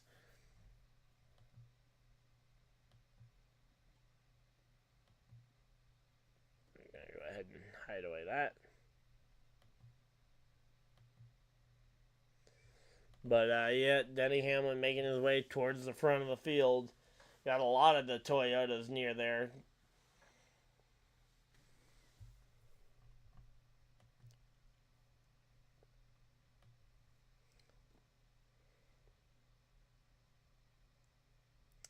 I'm still seeing Denny Hamlin back in 30th. I mean, he might be starting his charge, but it's coming from a long ways back if he is. But, yeah, this is the point in the race where I think he's going to just hang out there. If I'm him, I'm hanging out back there until the pit stops and figure I can link back up with my teammates on the pit stop.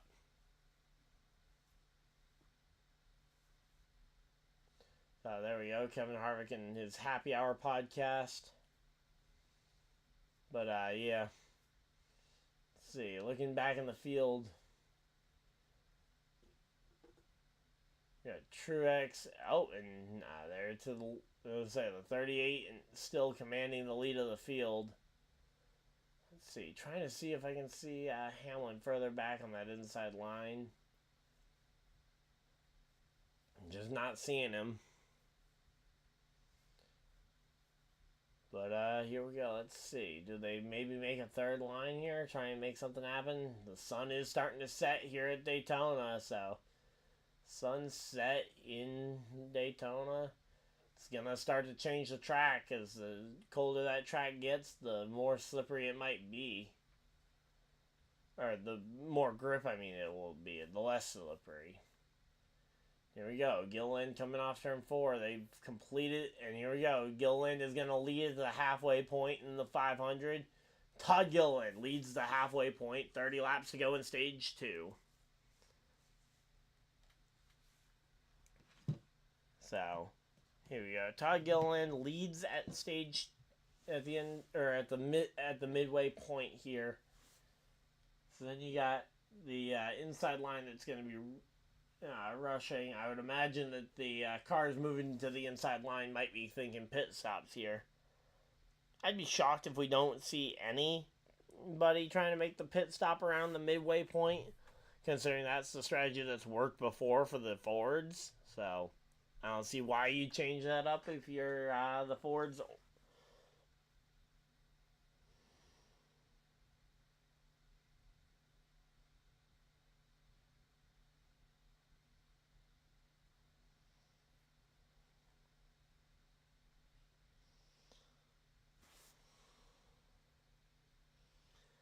Alright, so here we go. And, oh, there we go. Martin Truex Jr. battling for the lead once again. He's made it up to that spot. Yeah, Bubba Wallace is still up in that outside line, so he hasn't been able to join all the Toyotas on the bottom, which is where I would imagine he would want to be.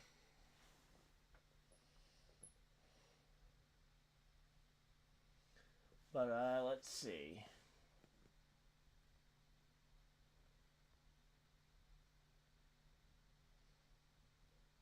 So, yeah, there we go. The top line is just rolling right now. And honestly, I'm not sure that bottom line has enough to really put a big challenge on them. They'll keep them in suspense, but without some kind of issue right now, I think those 3 Fords on the top are strong enough to hold up the Toyotas on the bottom at bay.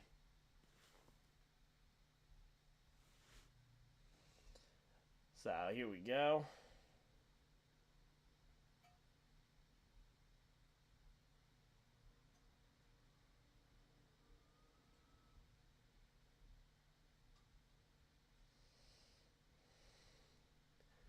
Alright, let's see. So yeah, so they're going through their list of active champions without a Daytona 500, and there's a lot of there's 6 Cup champions who have not won the Daytona 500. Truex, Kyle Busch, Brad Keselowski, Ryan Blaney, the reigning 500 or the reigning series champion, and then Kyle Larson and Chase Elliott, the 2020 and 2021 Daytona, or not Daytona, but series champions.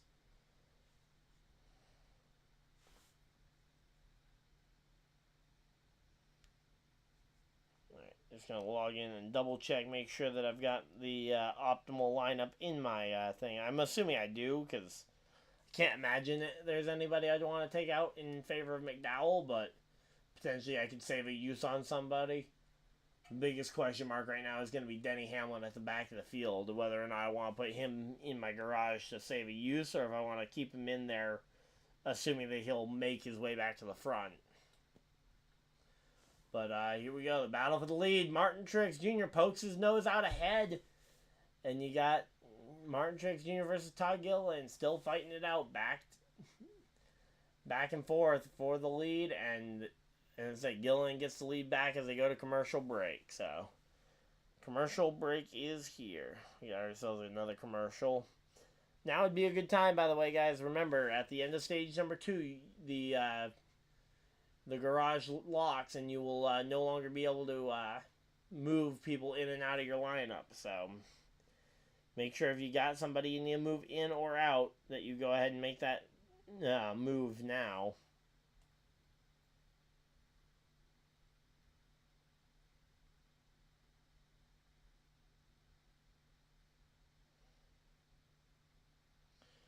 Alright, so here we go. Let's see. Actually, you know what? Let's take a quick look at the fantasy leaderboard.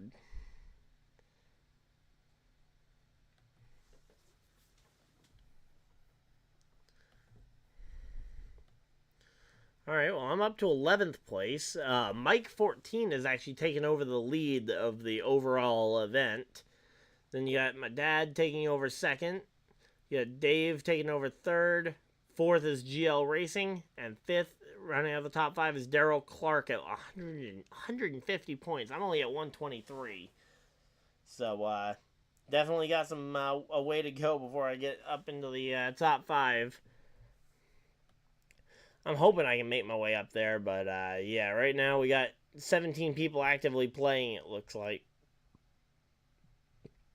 So, 17 people actively playing is not bad for a fantasy league, especially compared to what we've had in years past, so. But,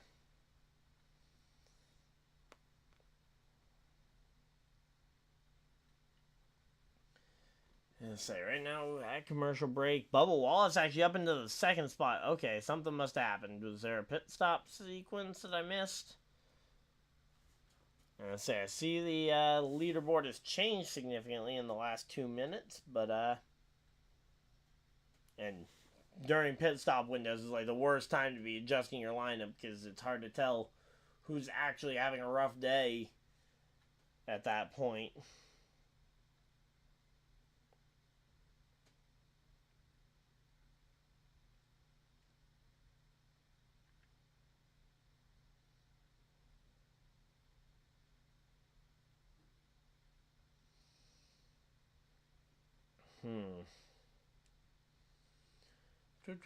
Alright, we're back from commercial break, and let's see what ended up happening. So, alright, so the 38, the 51, and the 22 all decided to go to the bottom of the racetrack, I guess is what happened.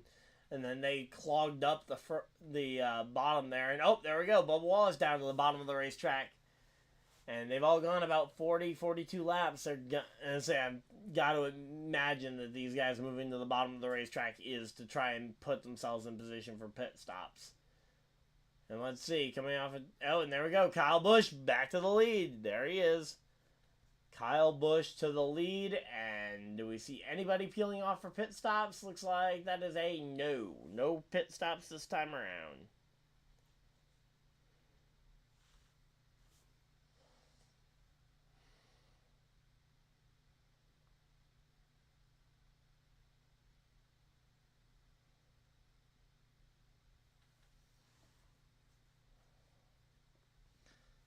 Alright, here we go. So Kyle Busch is now taking the lead of the race, and now you got Ryan Preece, who we saw spinning around about 2 hours ago. We saw Ryan Preece spinning around in the grass, and now he is taking the lead at Daytona International Speedway. They're highlighting the Toyotas, the Fords. So there's a lot of Fords here near the front of the field. Again, I would not be shocked to see them prepping for for the pit sequence here any minute. But so far they've stayed out 20 laps to go, so they've gone a really long way. They've all made it to what, 45 laps at this point on the fuel? I think my suspicion that they could go further on fuel than they were saying, I think is proving accurate here, because at this point they've already gone 45 laps on the tank. I know that they had some yellow flag laps in there as Ryan Preece takes the lead and drops to the bottom. Now you got Ryan Blaney, who will be the next car trying to pass Kyle Busch. And here we go. Yep, there's a lot of cars coming to pit road. About half the field. You got Preece, Gilliland, you got Logano, Bubba. I see Martin Truex Jr. on pit road. Who else do I see? Justin Haley comes to pit road. You got Josh Berry. Oh, Josh Berry gets spun! Josh Berry gets spun into his pit box. He's going to have to take some time fixing that one around, and he is definitely going to lose some spots here. Anyone, if you had Josh Berry in your lineup, go ahead and take him out, because he's probably going to be well behind after that. And I say, 41 too fast entering. Oh, great. Good job on Ryan Preece. He fought his way all the way back to the front for a penalty. And now here we go. Yep, here comes the second wave of green flag stops. No, everybody stays out this time around. So you got Corey LaJoie, Smith. You got some decent runners up there. Oh, yep, and there's the 40, or the, not the 40, the 4 coming out of pit road. Kind of right in front of the field, trying if he could to see if the field would accept him into the tail end of the lead lap, but no, they lapped him. And here we go.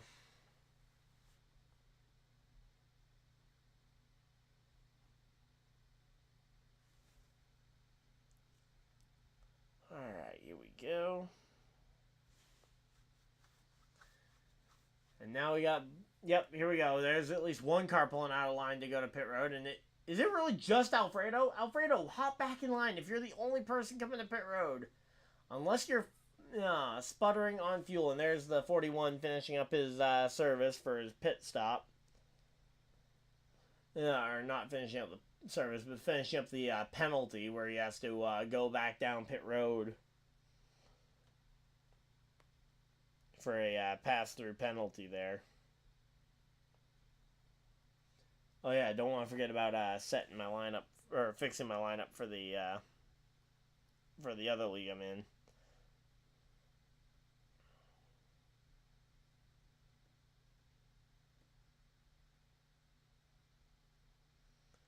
Alright, there we go. Got that done. Now I get to enjoy the race to the checkers in stage number 2. So here we go, and we got our second wave of the second big wave of green flag stops. You got Kyle Busch on pit road. You got the Inspired Motorsports cars of the 7. You got the 71 on pit road. You got a couple of other Chevys, I mean. So you got a nice short stop there. Looks like Suarez was down there. I believe that's the 16 of Allmendinger was on pit road at that moment. I believe Stenhouse is in that mix as well, if I'm not mistaken, on my cars. So, yeah, and here we go. The last batch of cars coming to pit road right now. They're basically doing it out of necessity. Sorry, that wasn't That wasn't LaJoy I saw down there. That must have been the 16 thing, because the 16 I know was running a classic Spire Motorsports looking livery there. But here we go. Everybody finding their pit stalls. Chase Elliott, Ryan Blaney. Oh, I thought Chastain was about to, go right into the back. And yeah, Blaney barely able to get out of his pit stall around the one. And here we go. Everybody, the packs are reforming. The field is going to be reforming here with 15 laps to go this time by. So 15 laps to go here in stage number 2. And let's see.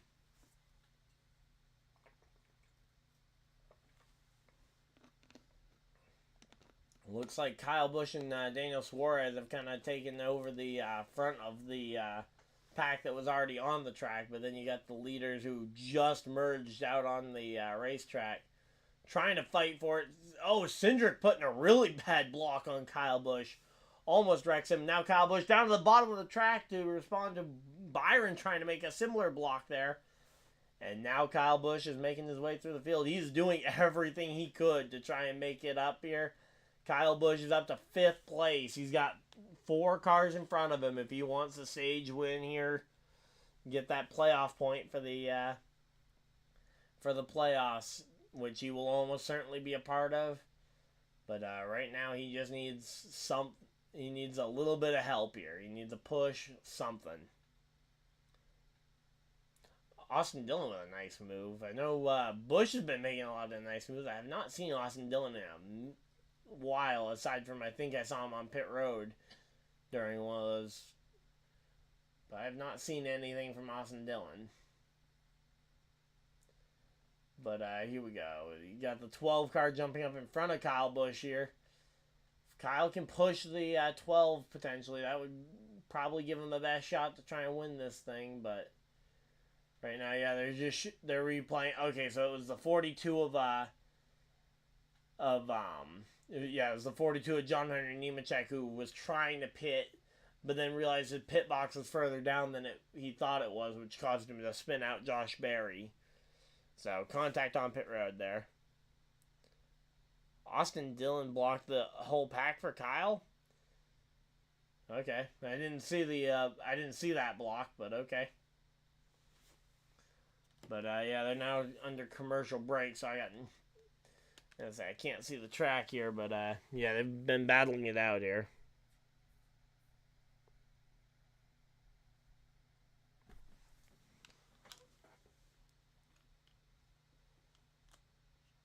Yeah, I didn't see the 3 anywhere in that pack, but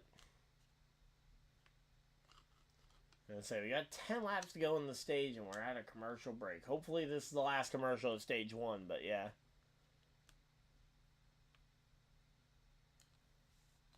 It definitely seemed like it was going to be a hard one to try for Kyle to try and even figure out what he was going to do, because he was moving in and outside there, trying to weave in and around all the cars, so certainly was not an easy one to try and figure out where to even go to help him.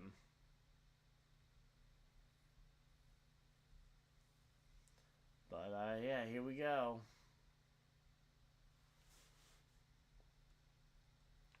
Again, still at a commercial break. We're not missing much here. And, yeah, Kyle Busch now up to 4th place. He and Ryan Blaney are trying to race it around the outside line, I'm assuming. You got Kyle Larson and Austin Cindric on the inside line.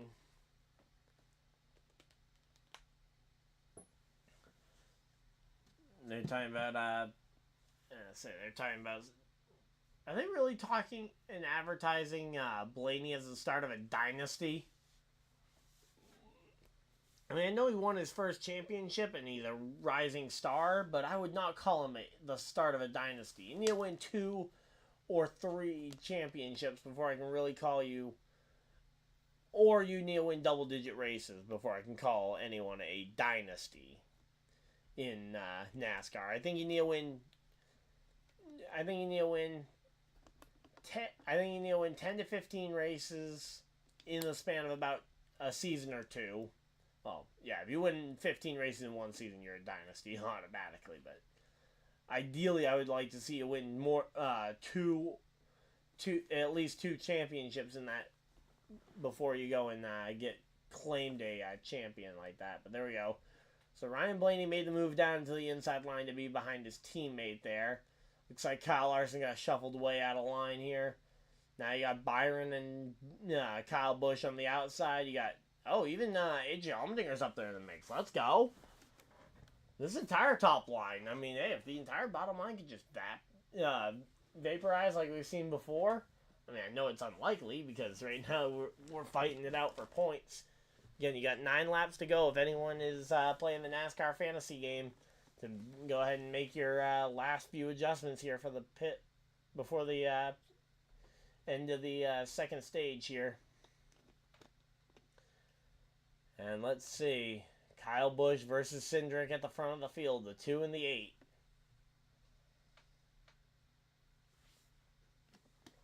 The 2 starting to edge ahead here. Now, Cindric theoretically could try and block Kyle Busch's run.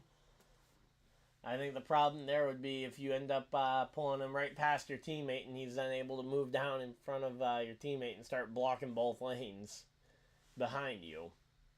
And here we go. Michael McDowell going to get lapped again. Yep. No shock. Whatever it is, it has been a recurring issue here for Michael McDowell. He's just out here to try and pass cars who potentially get involved in cautions, which we've only had the 1 major wreck so far. Which is actually kind of impressive that we haven't had more of an issue with yellows. But here we go. Kyle Busch gets clear of the lead. He can start to block both lanes if he wants. So Kyle Busch out in front at Daytona. And we've got 7 laps to go in stage number 2. Let's go. So stage number 2 here for Kyle Busch. We got... So you're showing it, 19th career Daytona 500. His best finish being a runner-up finish back in 2019 when he came up second to his teammate at the time, Denny Hamlin. But, right now, though, Kyle Busch, he's fighting as hard as he can before he can go and get this one.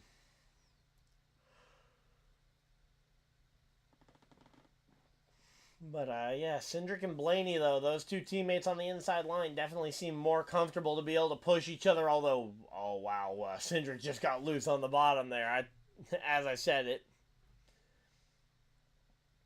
But, right now, though, the leader's definitely putting up a decent fight here with Kyle Busch on the outside, but I just don't know how long they can keep this fight going for. I mean, can they keep it going all 6 laps? If so, that'd be great. If not, I would not be shocked to see this one.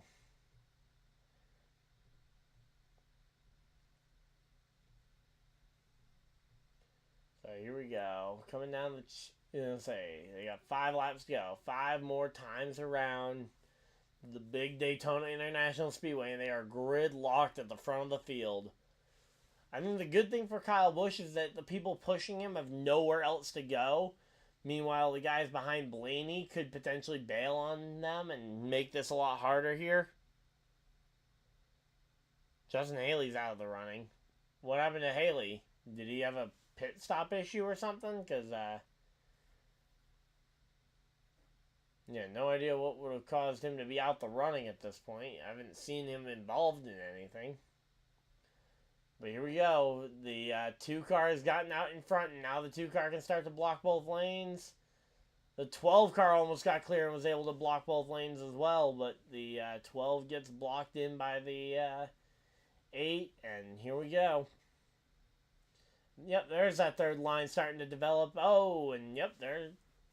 I think that was Christopher Bell jumping to the bottom, and yep, there's the 3rd lane starting to form on the bottom, and that's going to take some energy away from the middle, what is now the middle line with Cindric and Blaney. And if that bottom line, and that, oh yeah, that's Stenhouse behind Bell, so that's actually a halfway decent line there too. So here we go. Fuel pump went, I'm assuming you're talking about what happened to Haley, because yeah, I hadn't seen anything happen on track, so I'm assuming it had to be a mechanical failure of some kind. But, yeah, that inside line, though, ended up vaporizing instead of the middle line. And now it's 3 laps to go with Kyle Busch and Austin Cindric. Cindric's now got the lead. He can block either lane he wants here. But I think he's looking to try and tow. Try and tow Blaney here around. But meanwhile, there goes the 24, giving a nice solid push to the 8 car. And there goes that 8 car. And yeah, it looks like Stenhouse and the others on that inside line just kind of going all the way back, not really anywhere to go at this point. As the field comes around to take the 2 laps to go, pit road is closed 2 more times around. 2 laps to go in stage number 2 here. Let's go ahead and see. It's going to be the 2 versus the 8. Can the 2 prevail, or will the 8 end up taking the day here? And so you got Ty Gibbs on the bottom line along with Barry going a lap down, it looked like. So potentially some cars who got shuffled out of line at the very back lost the draft. And finally got lapped there. They might be fighting it out for the free pass at the end of this thing. So we got 2 laps to go, and Kyle Busch, you gotta find something, Kyle. Come on. Kyle, grab that extra gear as we take the 1 lap to go. 1 more time around here for Kyle Busch versus Austin Cindric. And let's see. What's it going to be here? Second stage coming to an end here. Cindric, Blaney on the inside. Byron and Busch on the outside here. They're tapping bumpers here. It's going to be a beating and banging finish, I think. Here we go. Blaney goes and shoves the 2 car out in front. The 2 can now start to potentially block. There goes the 12 goes and makes the move underneath. Cindric up the track, and that's going to be Blaney winning stage number 2 here. I don't see anyone getting back to him. Yep, nope, there we go. Ryan Blaney wins stage number 2. Cindric comes home 2nd. 3rd for Suarez. 4th, Kyle Busch. 5th. Comes home with, I believe it was it William Byron or Tyler Reddick? I couldn't tell who came across the line there first. But, yeah, Ryan Blaney made the right move there. And I actually kind of forgot about that. But Cindric made a similar move on Ryan Blaney that ended up moving Blaney out of the way to win the 2022 Daytona 500. So, not exactly surprised to see Ryan Blaney not willing to help his teammate out, especially when it's the same teammate who didn't help him out a couple years ago when they were trying to work together to win win it. So it looks like Reddick, Byron, then Bubba, AJ Allmendinger. Stenhouse actually getting back up into that top 10, and chrisbuescher rounding out the top 10 for stage number 2. So there we go. It's actually a pretty good day, all things considered, and they got some. This might be the best Texas Motor Speedway race I've seen in a while. You got what looks like a bunch of guys on go-karts. I think one of them's Ross Chastain. I don't know who the rest of them are. But, yeah, they're racing around the quarter-mile track on the front straightaway there.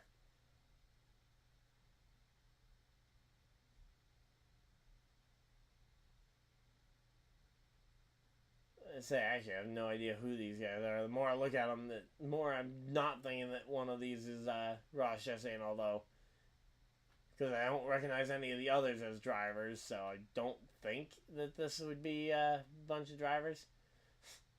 Doing like real life Mario Kart, though, with item boxes that they can pick up. And yep, there we go. So 69 laps to go in the entire race. Okay, it's the Dude Perfect, guys. Okay. The guy in the cowboy hat just had that Ross Chastain face until I saw his haircut once he removed the hat. Until he removed the hat, I could have told you, he looked like a Chastain type of face. But, yep. Ryan Blaney, though, yeah. Not surprised, again, that he said teammates don't count. Especially with that specific teammate. If it had been Joey Logano, I think we might have seen a different story, but with Austin Cindric, there is not much love lost between those two. Again, because of how last year's Daytona, or not last year, but 2 years ago's Daytona 500 ended between those two. And Kyle Busch dropping back to 4th here for the restart, it looks like. And man, that was a insane bit. You know what? Hey, let's go ahead and put a let's go ahead and put the fantasy results up on the screen here for you guys if I can.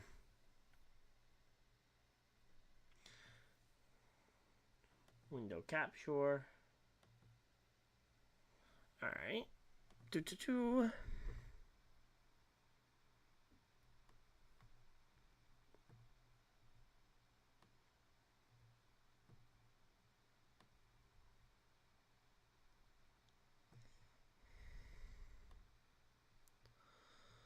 Alright, we're going to just show the top 8 there. Alright, so we'll pull this up periodically throughout the event, but yeah, there we go. So Mike 14 still holding on to the top spot. You got Eric Anderson in 2nd, my dad in 3rd. 4th is GL Racing and Ian Farm rounding out the top 5 with a 158 now, so that to get into that top 5, it's looking like a taller task, and I have not gained or lost any points since the last time I looked at this. Bobby Bird, my mom in 7th, Eli rounding out your top 8, Dave Bird in 9th. So, and then let's just go ahead and scroll down a little bit further here. Give a shout out to some of the other guys who are playing. Got Dave Bird, Daryl Clark, myself. I believe Fusion Racing, if I'm not mistaken, is Will. He and I are tied for 11th, actually, right now. Then you got Shadowhawk in 13th, Bam Cool in 14th, JJ Legacy 84 in 15th. 16th is Warrior, and rounding out your 17 guys who are competing tonight, you got Dubuque Racing, which, is he even playing? Alright, yeah, he does have an active lineup. Okay. I was curious to see if he actually had an active lineup there, but no, he definitely has an active lineup. And here we go, getting ready for pit stops here at the stage break, so we'll go ahead and hide that away. But yeah, we'll flip back to that periodically throughout the stream. And here we go. Suarez getting his tires here. Let's see. Kyle Busch getting his tires. Let's see. It's all about this race off pit road. Who can get it? Who's going to have control of this race? And is there anybody who was crazy enough not to pit here? Cindric exiting pit road, and yeah, there we go. Cindric's going to win the race off pit road. Blaney, Suarez. Looks like Bubba might have gotten it over. Yep, Bubba. No, Byron over Bubba. But Byron 4th, Bubba Wallace 5th. Kyle Busch comes out 6th place after the on the race off pit road. So Kyle Busch is going to be a lot further back than we thought he was going to be after that one.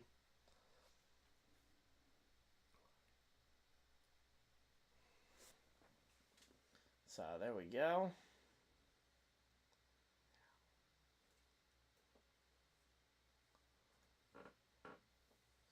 Alright, so here we go. We got ourselves a pretty good race, though. We're getting ready for the final 70-lap stretch to the checkers.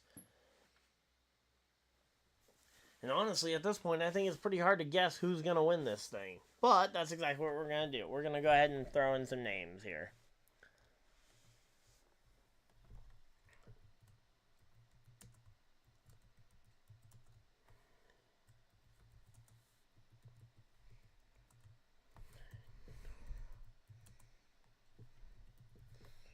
Alright, so I'm going to wait till we get back from commercial break so I can tell you for sure who's where. Yeah, because it looks like we got some guys who have are cycling through. And again, as I mentioned on the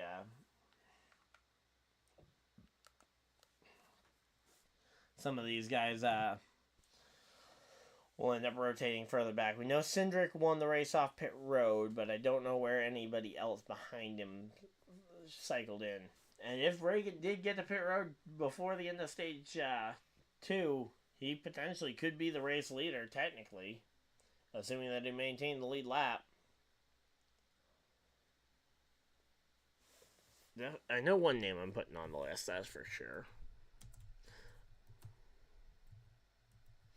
Trying to do it based off of guys I think that could realistically be contenders. Alright, so yeah, so right now it looks like Kyle Busch is in trouble. Oh, great.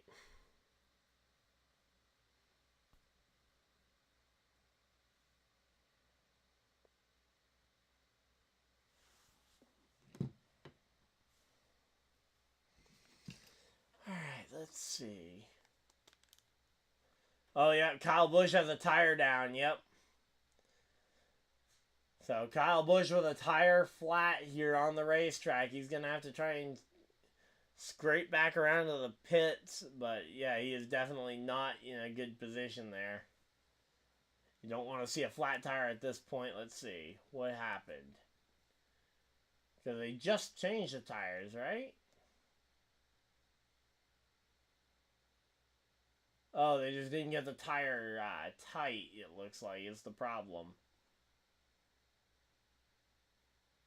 So the fact that they didn't lose that tire on the racetrack is actually pretty impressive. But, yeah, so Kyle Busch limps it back to pit road, and it looks like we've got ourselves the starting order. I'm just waiting to see the leaders to make sure I have them all in the right order before I go and put the poll up. But, Kyle Busch did get back to the pits, and he's going to be, he's going to be on the lead lap. He might have he still has a very good shot to try and get back in this thing, so. And, yep, here we go. There goes the, a second wave of people coming down pit road here. Not really sure what the point of a second wave of people coming down pit road is, but there is a second wave coming down pit road. It looks like it's going to be Cindric, Bubba, somebody who's on the inside. That's Reddick, Blaney. It would be nice if their graphics could update in real time, even though I know mine can't. So yeah, so that's definitely Reddick on the inside. So we're going to go ahead and put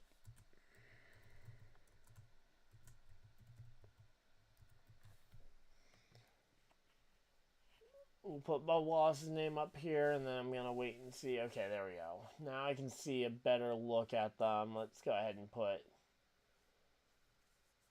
try and get a good view, and they keep going through different ones to watch at different points in the field.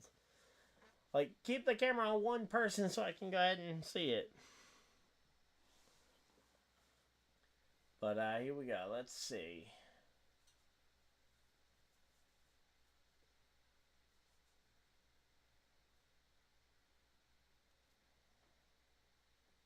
Alright, looking for... Alright, so it's Stenhouse further back there. So we'll go ahead and we'll put Ricky Stenhouse on here.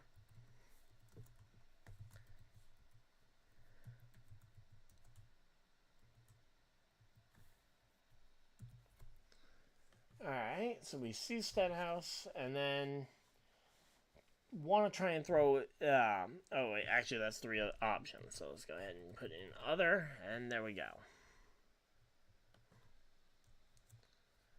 And there is the poll for the race win. Go ahead and let us know who you think wins this thing at the end here. I think I know who's going to win the poll, but there we go. Poll is up, and they're back to racing. Oh, wow. I did not realize they were going back racing already. So here we go. Cindric and Bubba going at it for the lead. Bubba's got his teammate right in behind him. Cindric's got his teammate right in behind him. Then behind those guys are 2 unaffiliated Chevrolets. So the 2 Chevys there on the inside line. The two Chevys, I mean, sharing row 3 in this restart. You got a Toyota inside row and an outside row of Fords, so it's definitely interesting here. And let's see, Bubba Wallace taking the lead. Alright, Barry back on the lead lap here. Nice to see that. And here we go, yeah, 3 wide at the back of the field. Oh, no, Joey Logano's going to pop out of line a little further up the field than I thought. And we're going to start to see 3 wide for the lead here soon. There goes Ross Chastain popping up out of line. Looks like Ricky Stenhouse Jr. has also moved up the grid, leaving LaJoie as the leading car in the middle line. And there we go. The leading Toyotas decide to move out from in front of A.J. Allmendinger and in front of Corey LaJoie in the number 7 Chili's car. So there we go. Now you got Bubba Wallace, and you're right back to Bubba Wallace versus Cindric, and Reddick versus Ryan Blaney here on the front row, or on the front 2 rows. And now you just got a different Chevy in the top 5 here, because you got the 7 of Corey LaJoie in the inside spot there on that bottom line.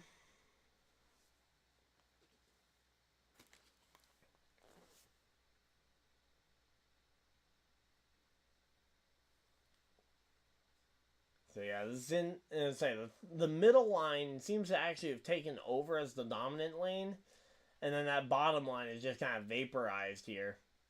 Again, we're gonna have to wait and see, but I think we're gonna start to see the top 2 lanes kind of take control of the race, and potentially the top line itself taking over the entire race.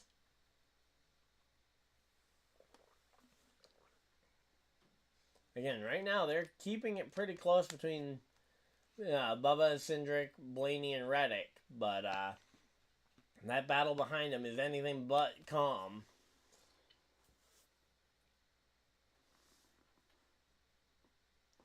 Oh, Allmendinger served a penalty on pit road earlier. Okay, did not notice that, but okay. So here we go. Corey... Oh, and Buescher, there we go. Buescher in the inside line just took off. Whoa. I did not see that coming. Looked down for a moment, and all of a sudden, Buescher and Allmendinger just shot to the lead here. Yeah, AJ to the lead. So, AJ Allmendinger in the lead. Let's go. Imagine if Allmendinger can win this race tonight, and then he has to go and race another 300 miles after it. And say, I don't know who they have on backup duty if he doesn't want to drive another 300 miles after whatever celebration he does to win. But and say the Penske cars have gotten shuffled out here. The 17 of Buescher up to the top. You got the 23 of Bubba Wallace also getting shuffled out of here. Now it's Allmendinger, Reddick, Truex, the top 3. You got Corey LaJoie in the middle of 3 wide here, fighting it out for the 4th position with Hemrick and Buescher. So here we go. Man, this is a crazy race here so far tonight. Hopefully you guys are enjoying this.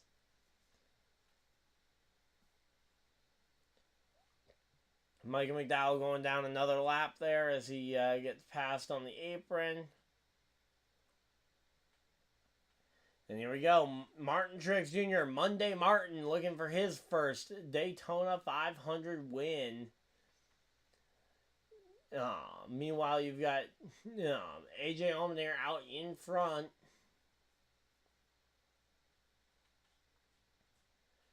And here we go. Let's see.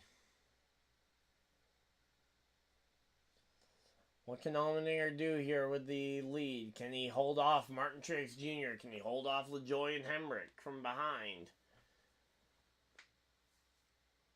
So far, though, Reddick and Bell, the 2 dual race winners, they were able to individually win their duels, and now they're getting to work together in the Daytona 500 here. It's actually a pretty good race here. Yep. Yeah, Corey LaJoie, commentated a lot of truck stuff the other day, but Corey LaJoie up to 4th. And he's actually up to 3rd now. David Reagan making his way up into the top 5. Say, David Reagan, that's a cool one to see up in the front. He was one restart away from winning this race back in 2011 and actually won the summer race at Daytona that same year as his only NASCAR Cup Series win to date. Would be cool to see David Reagan potentially pick up his second career Cup Series win here and in the Daytona 500. But here we go. Let's see. The two Kaulig Racing teammates have found each other. Hemrick and Allmendinger to the front of the field. You got David Reagan in behind, and I am surprised we have not seen a big one yet. And right now it looks like Hemrick and Allmendinger have this lead right now. It's going to be for Busch here. Let's see. Busch is in the middle of 3 wide. Can he make something happen? He's currently 7th.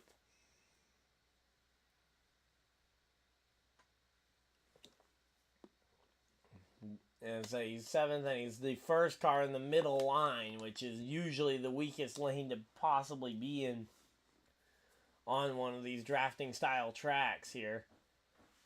Looks like the top line, though, is starting to come alive with Denny Hamlin at the helm of the track.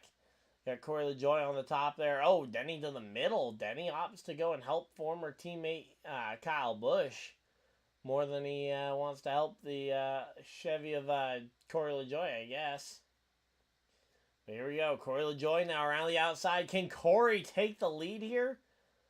Corey LaJoie in that top line, they are making it work around the outside. And say, right now the Kaulig cars are managing to hold on, but it is definitely a tight fight here at the front. Denny Hamlin, middle of 3 wide still. He's got 2 teammates to his outside. If I'm him, I'm trying to communicate with somebody at that team to try and get me into that outside line again. Because I think that there's too much Toyota power up there for him not to join them. Even if that means working with a Chevy for a little while with the 7. But here we go. Let's see. Noah Gragson up into the top 5, or up into the top 10 here. Let's go. Noah Gragson making himself known up in the top few. We got Bowman returning to the top 10 here.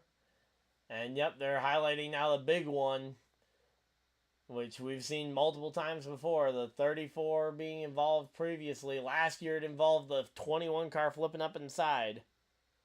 But we have not seen a big one yet.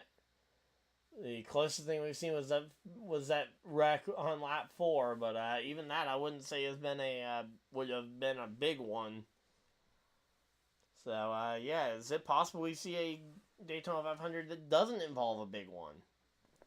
I would be shocked if we don't, but let's go ahead and see.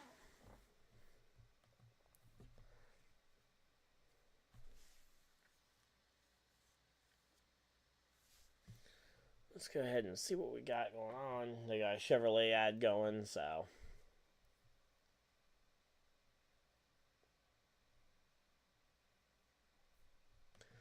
Alright, here we go.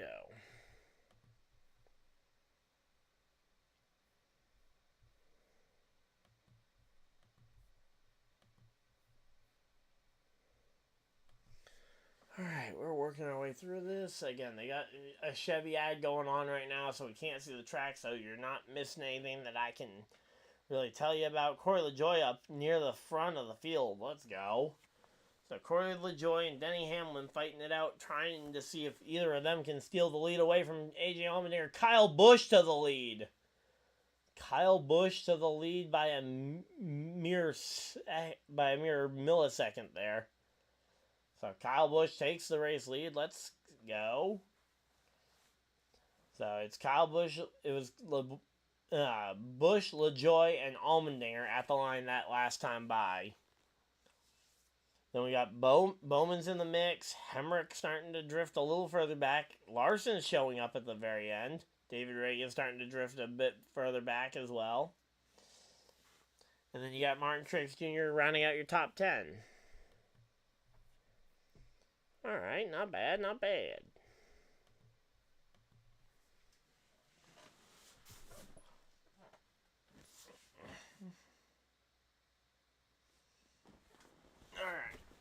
go ahead and see what we got going on. So it looks like Ryan Blaney is the favorite of the group. Oh, wow, it's literally one vote more for Blaney than for the rest of them. Alright, well, here we go. Credit One Bank, and they're back to racing. Or we're back to seeing racing. And, oh, here we go. Corey LaJoie versus Kyle Busch for the race lead. Let's go. Kyle. So here we go. The average starting position of the big one is for 5th place. And let's say, over the last 4 races at Daytona, there's been 12 wrecks of 5 cars or more. So far tonight, I believe there's only been 1. Oh, yeah, I know there's only been 1 because we've only had 1 caution for contact so far. And here we go. Here goes Michael McDowell going down another lap here. And Corey versus Kyle at the front of the field. And there we go. Kyle's got a couple of Hendrick Motorsports cars behind him, maybe willing to help push him, but I don't know. Corey LaJoie also has a bit of a Hendrick affiliation there, so I don't know if Kyle's got as much support behind him as he thinks. Or maybe Kyle Busch knows the situation entirely and knows exactly who will or won't help him. But right now, I would be on the side of, I think Kyle Busch is a little bit in the dark as to whether or not the 48 and 5 will help him pass the 7.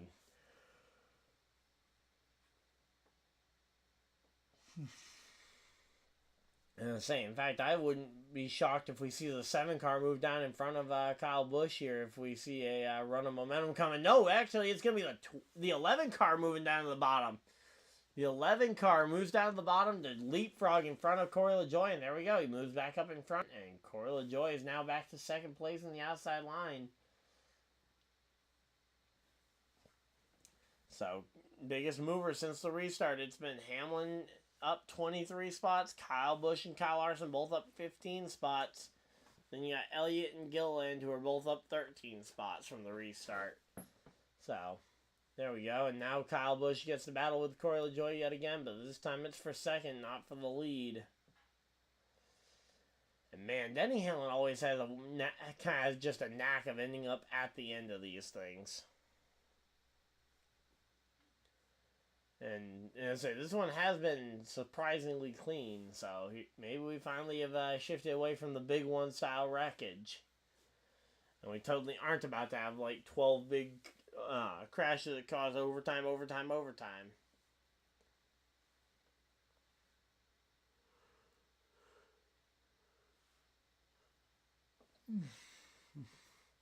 And there we go. Kyle Busch now alongside Denny Hamlin for the race lead. Let's go, Kyle.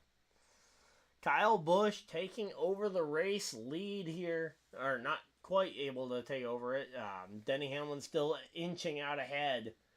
But Kyle putting up a bigger fight than he has in, a little while at least.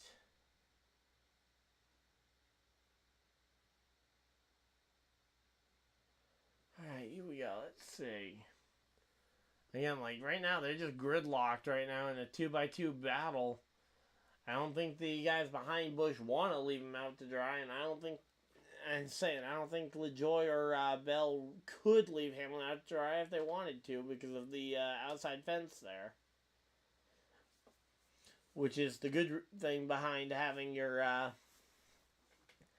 being the leader of the outside line, is that if you keep that line right against the fence and the inside line tries to force you up there, you don't have anywhere for the people behind you to go. You can't have momentum built from behind if they can't change lanes.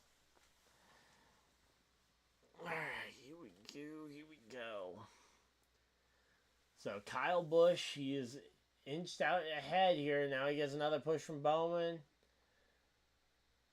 If he can just start changing lanes here, we can maybe see something happen, but right now it's just a absolute logjam at the front of the field. Again, Hamlin has a ton of Toyotas right behind him, so. Alright, here we go. Let's see. Corey LaJoie is starting to push Denny Hamlin out in front. Let's see.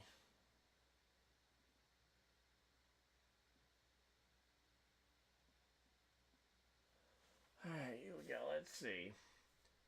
Right now, again, Kyle Busch just hanging on here into the top 2 or 3 as they go to a side-by-side commercial break. We got ourselves a pretty good battle at the lead, honestly. I mean, the fact that it's log jammed at the front hasn't really deterred this from being a good finish here.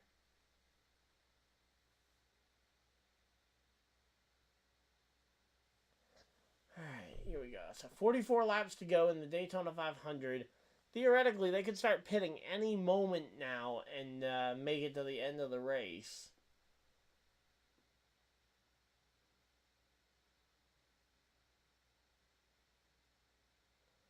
Alright, here we go. Let's see. You know, it's starting to get late. It's already 7 o'clock. Wow. And we got 44 laps to go and then another 300 miles for the Xfinity race. Let's go.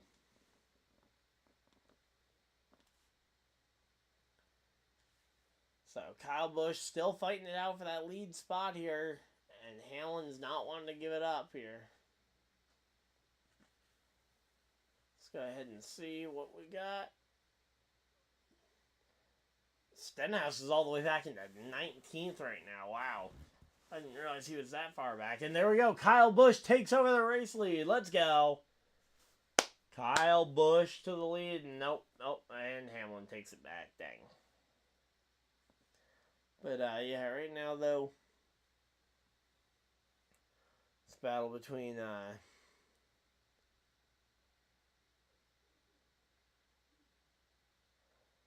there we go. Atlanta next Saturday for the Xfinity Series race at 5 p.m. Hopefully the weather is good next weekend for the Atlanta weekend. That way we can have a weekend that isn't rain affected. And, here we go. Let's see.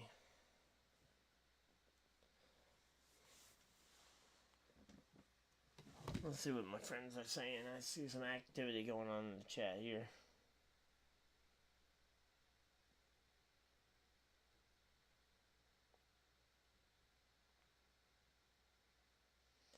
Okay, they were sharing the results of the race. And yeah, I was up to... Oh, I'm actually up in points from where I was. Okay.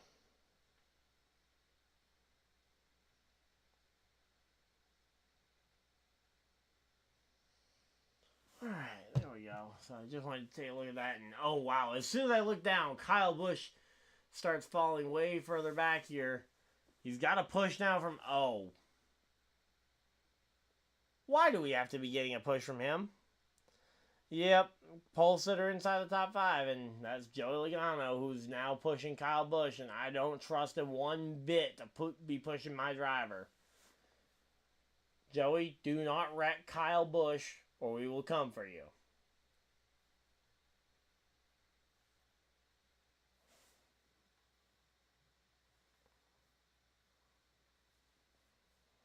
Let's see.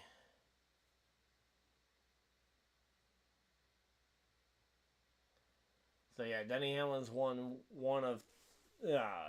won 3 of the last 8 Daytona 500s, and he's one of only 6 drivers in NASCAR history to win 3 of them. So here we go. Denny Hamlin had a lot of 3 stats in and around Daytona. 3 Clash wins, although one of those coming at the LA Coliseum a couple weeks ago. Then you've got 3 Daytona 500 wins, 3 wins in the Daytona duels. A lot of 3 stats around him in this track. And let's see. Hamlin, LaJoie fighting it out for the lead.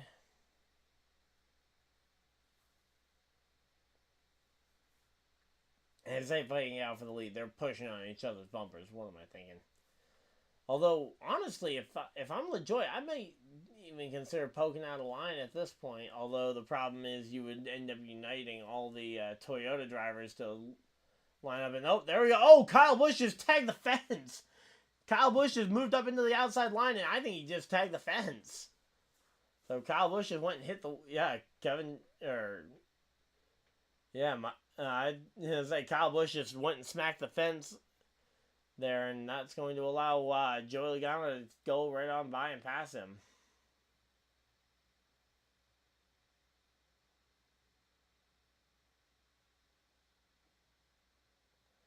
But yeah, that was not a great spot to get in there, but you needed to get in there while there was a hole.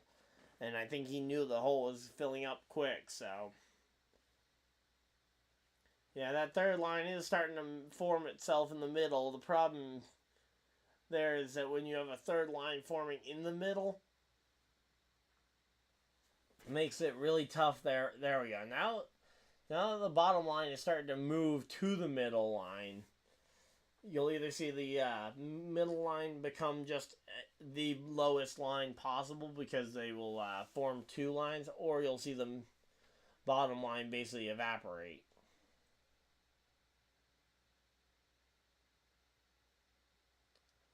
Alright, here we go. Let's see. Suarez making his way up to the front. Logano and Reagan making their way to the front. Logano getting a push there from David Reagan. Let's go. We got three Hendrick Motorsports cars on that outside. And oh, there we go. There's the fourth Hendrick Motorsports driver there. William Byron trying to make something happen as Kyle Busch moves down to the inside, or down to the middle here. They both move to the middle, and it looks like Denny Hamlin goes with them. So now they're all abandoning the top.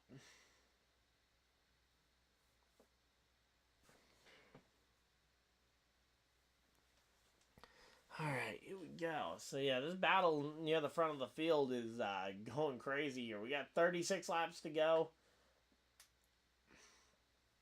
Again, if we somehow don't have a major crash in this race, we could have a very competitive 500, but for some reason I don't anticipate it going that cleanly.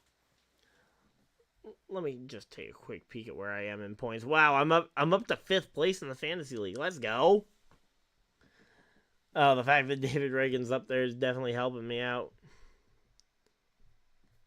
Stenhouse is actually doing relatively well too. Yeah, my fantasy lineup definitely looking a lot better than it could be right now. And here we go. That inside line has become the main line for everybody else here. Not sure. Who's that third car line? Is that Keselowski? Third car line Keselowski? It appears so. Although I thought that was Ryan Preece at first glance.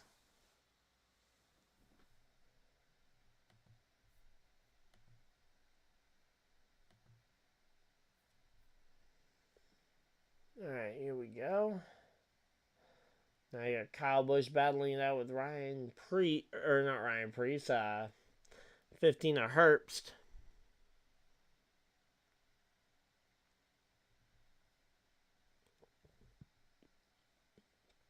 Okay, so Ryan Preece is a lap down. He might be the, he may actually be the car in between the two like I thought. So I thought that car looked a little too silver to be, Brad Keselowski, but so yeah, so that's a lap down car in between Reagan and Keselowski there. But a bunch of Fords have kind of just taken over the front of this field. How long have they been since last pit stop? A lot of them have. Alright, so 132 to 134 it looks like are the range of when their last pit stop was. And we're at 160.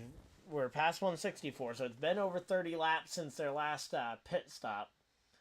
Again, about 10 laps, and then we potentially start seeing some guys pit. Although I would, again, if I'm one of these teams, again, maybe the Chevy organization as a whole, maybe all 9 Toyotas, if the 9 of them are all still in contention for the most part. If you can get all 9 of you guys to dip towards pit road a little early here, potentially get it going earlier, I think the Toyotas could make it work. It's all about whether or not they want to get it to work. So yeah, the green flag pit window is definitely open, no doubt. But here we go. Hamlin and Kyle Busch working together to try and run down Joey Logano and David Reagan. So yeah, laps since last pit, about 35 to 33 laps. Alright, so here we go. We actually have a pretty good race going. Again, right now the Build Submarines number 60 car is going to have to try and find a way around. Alright, here we go. Let's see. That run from the outside line, though, with Hamlin and Kyle Busch, they are starting to build some momentum here. They've gotten out as they've gotten to the outside of Brad Keselowski here.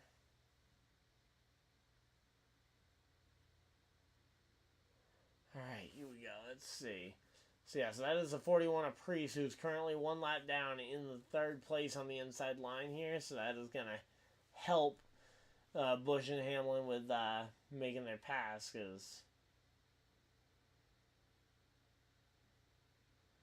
Alright, here we go. Let's see. Yeah, right now, Keselowski really just doesn't have any room to make any kind of big move.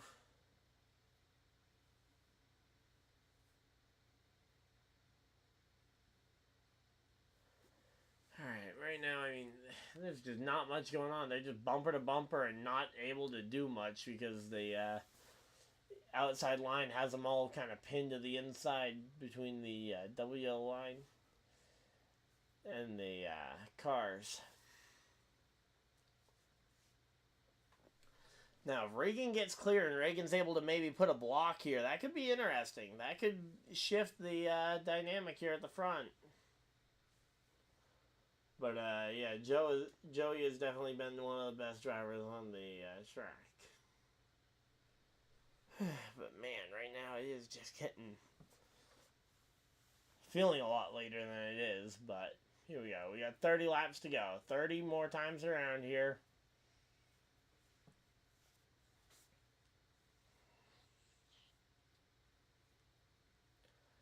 So here we go, and they're going to what looks like a, oh yeah, there we go, the Wisconsin Huskies are number 1 on the, I'm assuming that's the men's, yeah, that's the men's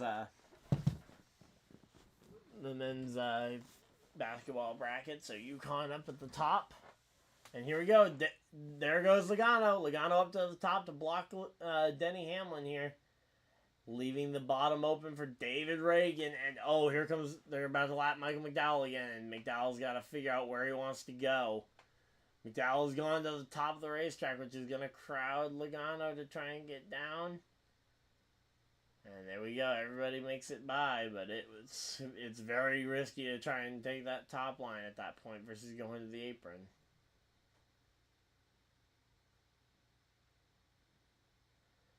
Alright, here we go. So, Logano's moved back down in front of the bottom line here. Not really a lot to talk about. They just keep bouncing back and forth. Inside line takes the edge. But now Reagan has enough room. He could make the move to the top if he's so pleased to try and take this lead. But right now I don't see any evidence that he's getting ready to do that. 28 laps to go. Again, you're getting pretty close on the fuel mileage.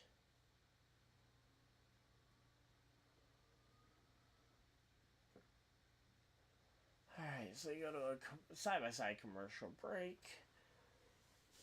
How's everybody doing? We got ourselves... We still got 9 people hanging out in chat. Thank you guys for everybody that's tuned in for this stream. We have not had a... This is definitely not the best stream I've ever had. We got the Xfinity race coming up in about 2 hours' time. And Kyle Busch starting to make a little bit of a run here on the outside. He's got Hamlin in front of him. They're showing a commercial for the Craftsman Truck Series as they zoom way out. Why are you... I mean, you better be cutting back from commercial break here soon, because there's no other reason to go that zoomed out.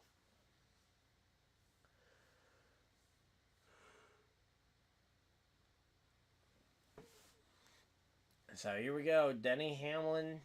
Kyle Busch pushing themselves on the outside line, trying to make something happen. Hamlin to the outside of Logano, and they cut away from the battle. Seriously. Fox, keep the cameras on the racing. Don't cut to some guy on his patio out here. But, yeah, here we go. Logano is still managing to hold on to this lead.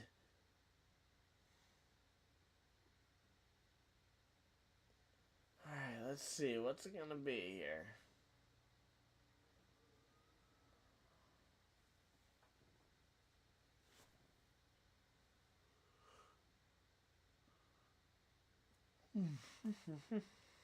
So, 26 laps to go. Again, they went back racing with about 65 65 to go. So I would anticipate them going till, as I say, they've hit about 40 laps on this run. I would anticipate about next 5 laps or so, you'll see the first batch coming. But no moves to pit road here.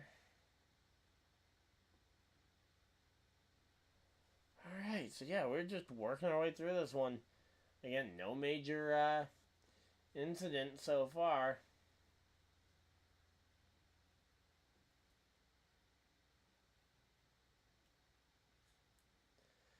Alright, let's see. What do we got here? We got just kind of the same battle we've been watching. Reagan versus Hamlin and Logano versus Hamlin.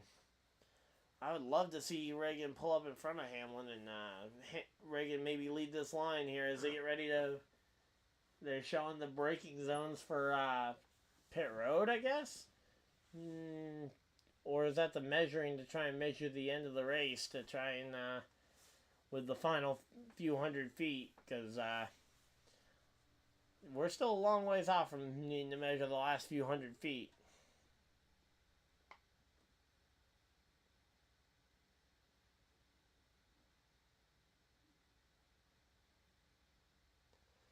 Alright, here we go. Let's see. We just don't have a lot going on. I mean, it's just been gridlocked inside and outside lane here for the last several laps, and we're just kind of waiting for pit stops now. Because the 60 now has gotten clear the 11. The 41 able to get clear of the 11.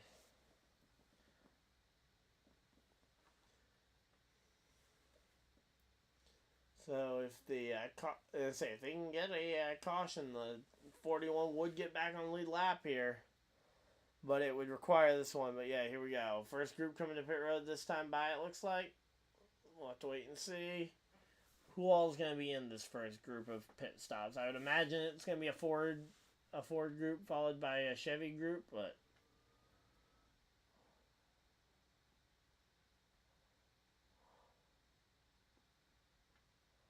Alright, here we go. Let's see. Oh, he has 2 career wins. Oh, yeah, I forgot. David Reagan got the Talladega win as well back in 2011, I think it was. Or no, that was 2013 at Talladega when David Reagan got his 2nd career win. But, yep, so it looks like a bunch of Chevys came to pit road that time by. Jimmy Johnson getting out of the pack.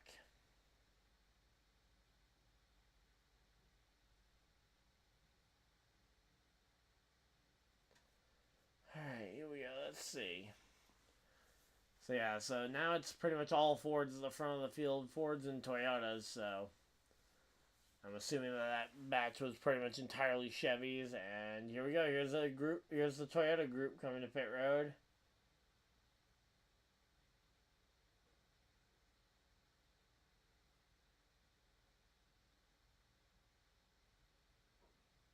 Let's see, they're all pitting, they're getting their fueled up, and getting ready for the final 21 laps to the checkers. Again, I'm surprised that they've gotten in and out of pit road with as little trouble as they've had. So we got the Toyota group, now it's going to be down to the Fords. Can the Fords get on and off pit road with the same level of ease that the Chevys and the Toyotas did?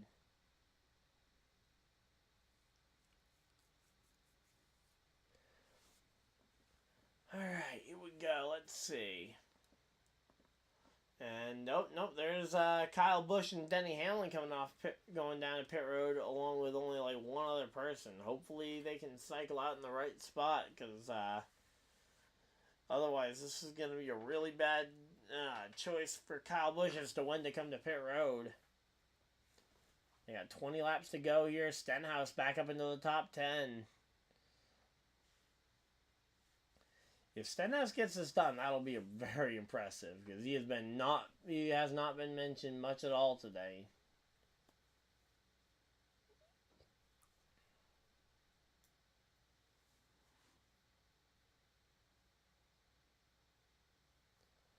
Alright, here we go. And off of turn number 4, yep, there we go. There's a lot of Fords. I see Logano, I see Keselowski, Reagan, Priest, Barry, I see Blaney. I see the 38 of Gilliland. Pretty much every Ford I know in the race is on pit road. And now it's all the Chevys that are pretty much left out there. You got 8 Chevys out in front of the field, and then the rest of the people have pit.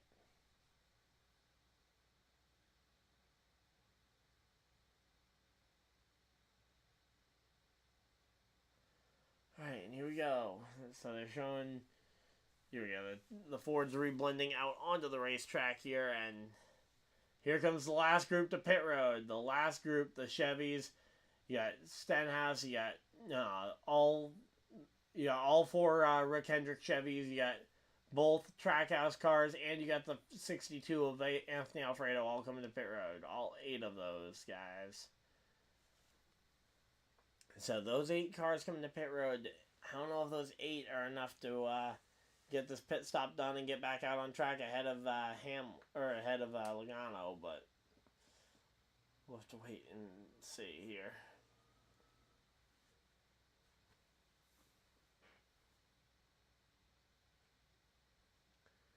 Now we got 18 laps to go.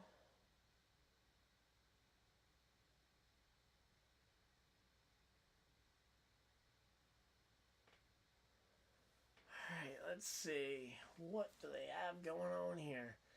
So Stenhouse is at the front of this chain reaction as everybody's going to be starting to reform this field. If Stenhouse is able to take over second place here, that is going to be impressive. So Ricky Stenhouse Jr. up to second place. You got Chastain, Suarez, a couple of the Trackhouse Chevys.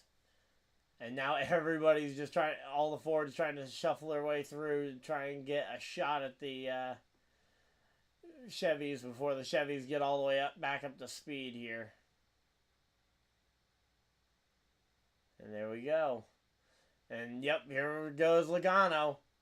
Logano to the outside here, and he's going to be fast enough. The question is, what is Chastain going to do here?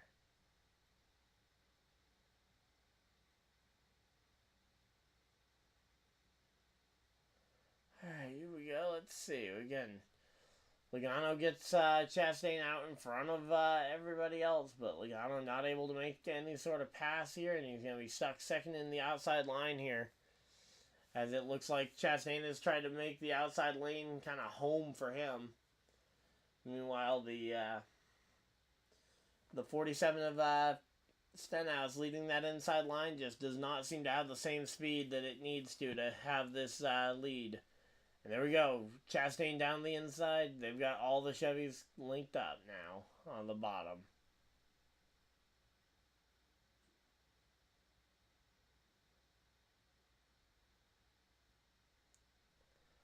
Alright, so yeah, let's see.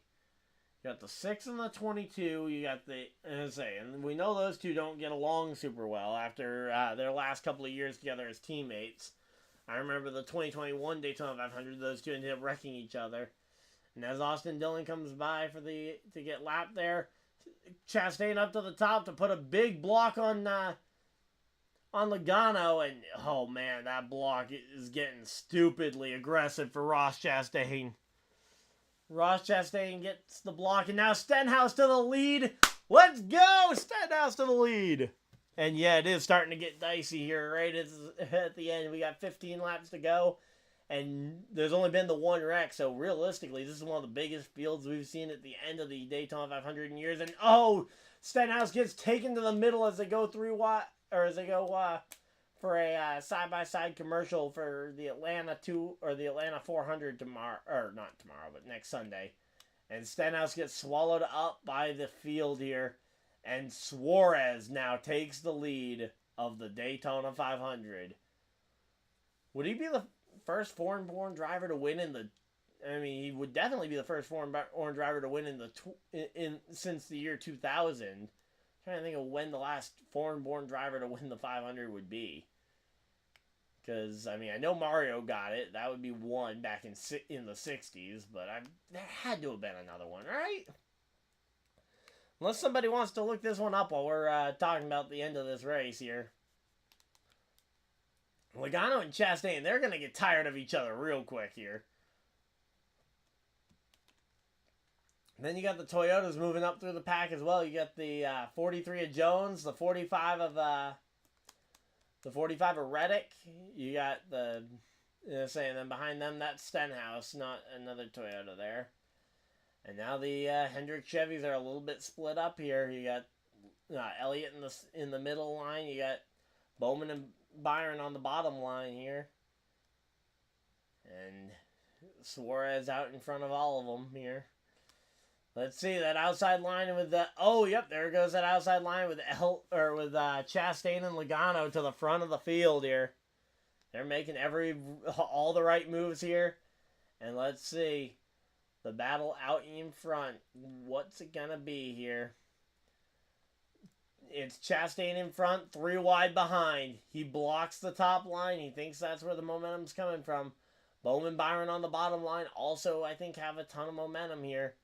And there we go. Bowman, Byron pushing. They're going to get out in front here. Yeah, I know. Yeah, Chastain putting these late blocks on him. We are 3 wide for the lead.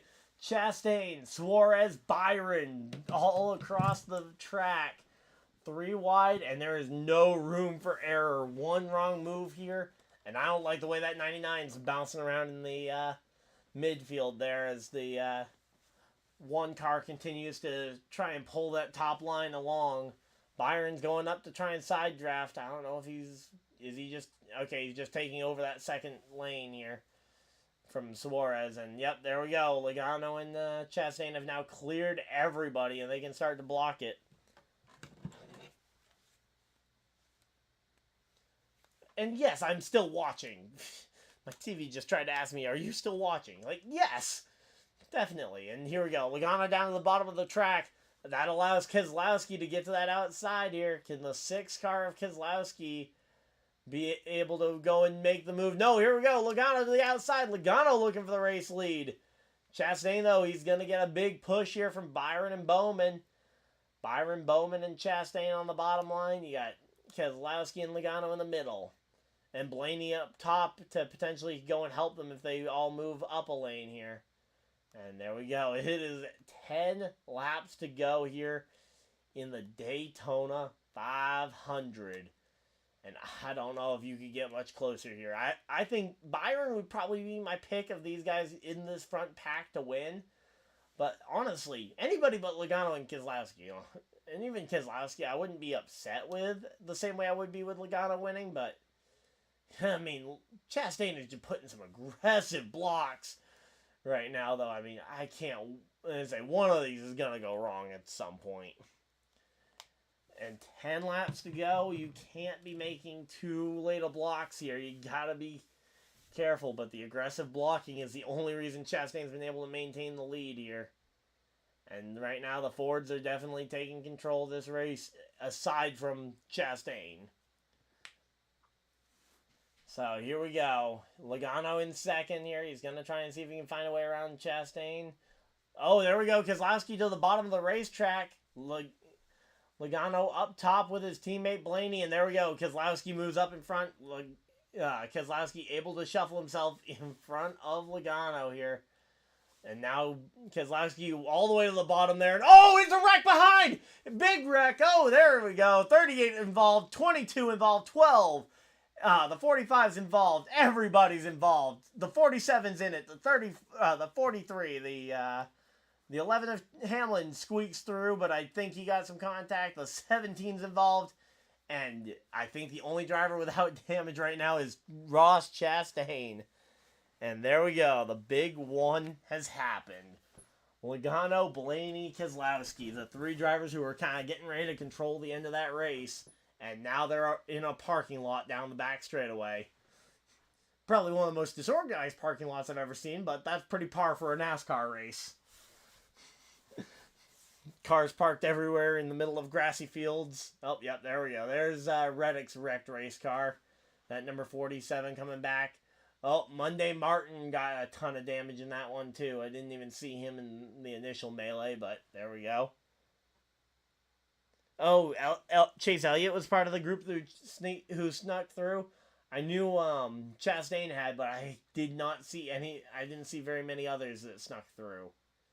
So, We went from having one of the cleanest 500s in history to a big wreck on the back straightaway that took out a decent chunk of the competitive cars and wounded a lot more of the competitive cars. So here we go. Everybody's fantasy lineup probably just got hit. Let's go ahead and take a quick look at the fantasy results real quick. So, yeah, I'm back in 12th place. But Eric Anderson, East Need 95, taking over the top 2 spots. Then you got 14 Mike dropping down to 3rd. You got Fusion Racing moving up to 4th. Shadowhawk rounding out your top 5. Then we got Amy in 6th. 7th is GL Racing. And rounding out your top 8 is Daryl Clark over on the fantasy side of things. So, again, just kind of a quick shout out to that. But, yeah. Man, what I say, Byron's car actually looks fairly clean compared to some of the other ones that we've seen around here. But, yeah, here we go. Let's see. Big break for Bubba Wallace. Oh, I say, Bubba sneak through? Okay, here we go. First replay that I've seen. Let's see. Yeah, I mean, they were just moving around way too much trying to block here. Let's see. Yeah, so... oh, yeah, just a bad push from the 48, it looked like. And the 48 was one of those that got through.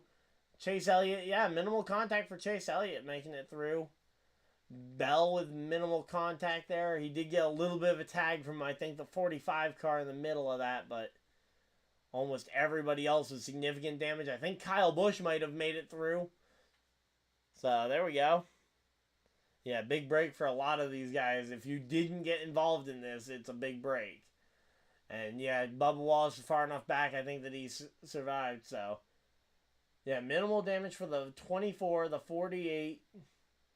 looks like minimal damage for the 2 and the 9.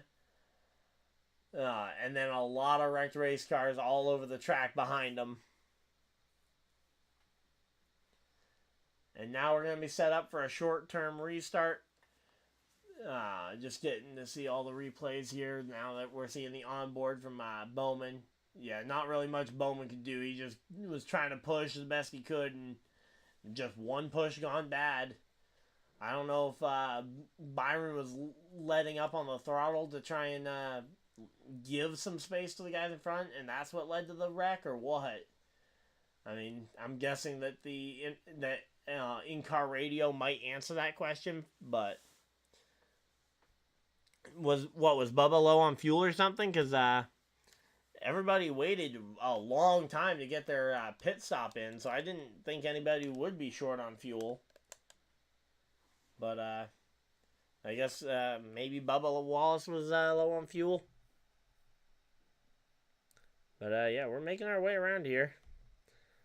And I say, the red flag has been displayed down the back straightaway. Now we're getting to see Denny Hamlin's on board, which I'm expecting. I know exactly what we're going to see. Pile up right in front of him. And too much smoke to really see who all kind of snuck through on the left side of him before he made his way to the bottom. And as he makes his way back up onto the track, not seeing anybody going and passing him yet. So, now off the back bumper of the 1.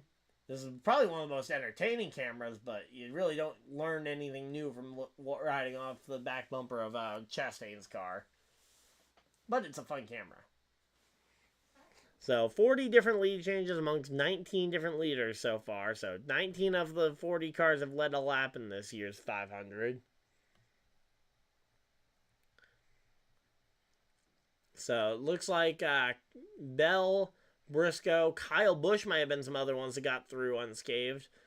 We'll have to wait and see when we actually get a chance to see their cars. But Allmendinger and Eric Jones rounding out your top 10. Nemechek hanging out inside in 11th. Hemrick 12th. Reagan 13th. And I think that might be about all the cars that got through. David Reagan, Noah Gregson, Bubba Wallace rounding out the top 15. And then I think Larson, Buscher, and everybody else pretty much was involved in the crash to some extent. So, yeah. Oh, okay, alright, so on Bubba's pit stop, the gas guy was late getting there, okay. say, because they didn't show his pit stop really up close, so I didn't get a chance to see that. But I say, very lucky for him, I guess. And yeah, on board with Briscoe, got exactly the view I thought we would get from that one. Ty Gibbs, I'm assuming, very similar to the Denny Hamlin camera, since he's right behind Denny Hamlin. Yeah, you can see a little bit more of who doesn't sneak through. Stenhouse didn't really sneak through. Kyle Busch, though, the fact that he made it through clean definitely gives me some hope here. Let's go ahead and see who's going to get here to the end of this one. So, yeah, Suarez takes his hand off the wheel, new to try and protect his wrists. Because you don't want to have your wheel force your hands in a certain way and break your wrist. And that would put you out for a few weeks at the very least. Not to mention you just want to try and avoid injury to the hands. Yep. Now they're about to show the in-car camera for Hamlin doing the exact same thing. But yeah, man, just a massive wreck. Again, we went from one of the cleanest Daytona 500s in recent memory to now one of the biggest wrecks we've seen in a while. And by in a while, I mean since last year. Because I'm sure we saw a big wreck like this one at last year's 500, but with the fact that we see so many small wrecks throughout the race that led up to it, I don't think we've seen a field this clean to this point. Which leaves a lot of quality cars to get torn up at the very end. But yeah, all the in-car, I will say all the cameras of inside the driver's cars are actually really cool shots to see. And again, you can just kind of see the drivers, the different ways that they go about handling the wheel when they know they're spinning. Some of them think they can handle it, like the fast hands that we just saw with Eric Jones. And other ones, like Suarez, knew that there was no way they were going to be able to keep up, so they just crossed the hands over the chest and just hang it in there. Because, yeah. Oh, yeah, Blaney actually did get a little bit of a whip from his hand from trying to muscle the wheel. So, hopefully he's okay. But, yeah, he's definitely hanging on to his wrist there. And he was involved in a crash in the duels, too. So, definitely not a great day for, not a great week there for Blaney. But, yeah, so there we go. And I'm assuming that this is going to be sending us to a commercial break to go ahead and give them time to clean up the cars. Oh, this is actually one of the better things to see the guys who make it through here. So Eric Jones definitely did not make it through as clean as I originally thought from where he came out. So I think realistically, we might see only the top 8 or 9 really have truly clean race cars. And yeah, I know, red flag. Yep, red flag is out. And we're just seeing more and more replays of the in-car cameras. Seeing Blaney's wrist injury there. Curious to see what ends up happening from that. We'll have to wait until he gets out the car there. There's Todd Gilliland jogging over to the ambulance. Looks like they still haven't gotten Suarez out of his car. Have they really not gotten him out of his car yet? The window net's still up, so I would assume that Suarez is still in the cars, which is a little concerning, because usually you want to try and get the drivers out of these cars pretty quickly. And we got 8 laps to go in the Daytona 500, and we've got ourselves a wrecked field. So involved in the wreck is, in numerical order, Kyle Larson in the 5, Keselowski in the 6, Noah Gragson in the 10, Denny Hamlin in the 11, 12 of Ryan Blaney, 14 of Briscoe, 17 of Buescher, 19 of Truex, 38 of Gilliland, 41 of Preece, Eric Jones in the 43, Reddick in the 45, Stenhouse in the 47, Ty Gibbs in the 54, and a few more names that I wasn't able to read because I was trying to go as quick as I could. But yeah, there were a lot of names involved in this crash. And yeah, looking at, okay, here we go. This is what I want to see. Let's see the field that remains, and see. Okay, so so the one is definitely clean. Priest looks all right. And I don't see any notable damage there. And they're talking to the Trackhouse guys on the one. And the fact that they got through that pretty much unscathed is impressive, and definitely a big mark there for them. But yeah, talking to Phil Surgeon. Wish they would have kept the camera on the field a little bit longer, because I want to see how Kyle Busch's car looks. I mean, I think he made it through okay, but I want to make sure he didn't get like a late little piece of it, because one piece could be the word enough to do the car in and kill it. Same thing with Allmendinger's car. Briscoe looked pretty decent when we saw him. And again, the fact that Ryan Preece is in the middle of all that's kind of weird. But here we go. Let's see. And yep, there we go. Now they're dragging the Suarez car back to the pit, so I'm sure he's out the car at this point. So, yeah, glad to see him at least out the car. Hopefully, no injuries there to them. So, Eric Jones is in his pit stall waiting for the red flag to be lifted. The crew looks like they've got their plan laid out. The 19 car, same thing. They're getting all around there trying to get the plan laid out. Then they look pretty much ready to go the second this red flag gets lifted. So here we go. Same thing with the 11. The 11 of Hamlin, they're basically just evaluating him on pit road. Same thing with the 12 of Blaney, although I think the 12 of Blaney's got bigger problems right now than coming up with a plan. Although, let's say, Blaney's out of the car, so Blaney's out of the race. Okay. Not sure why Blaney's car is even in their pit stall then at this point, but alright. So they're talking to Ryan Blaney. Hopefully, I'm going to be reading subtitles real quick to try and see what's going on with the wrist here.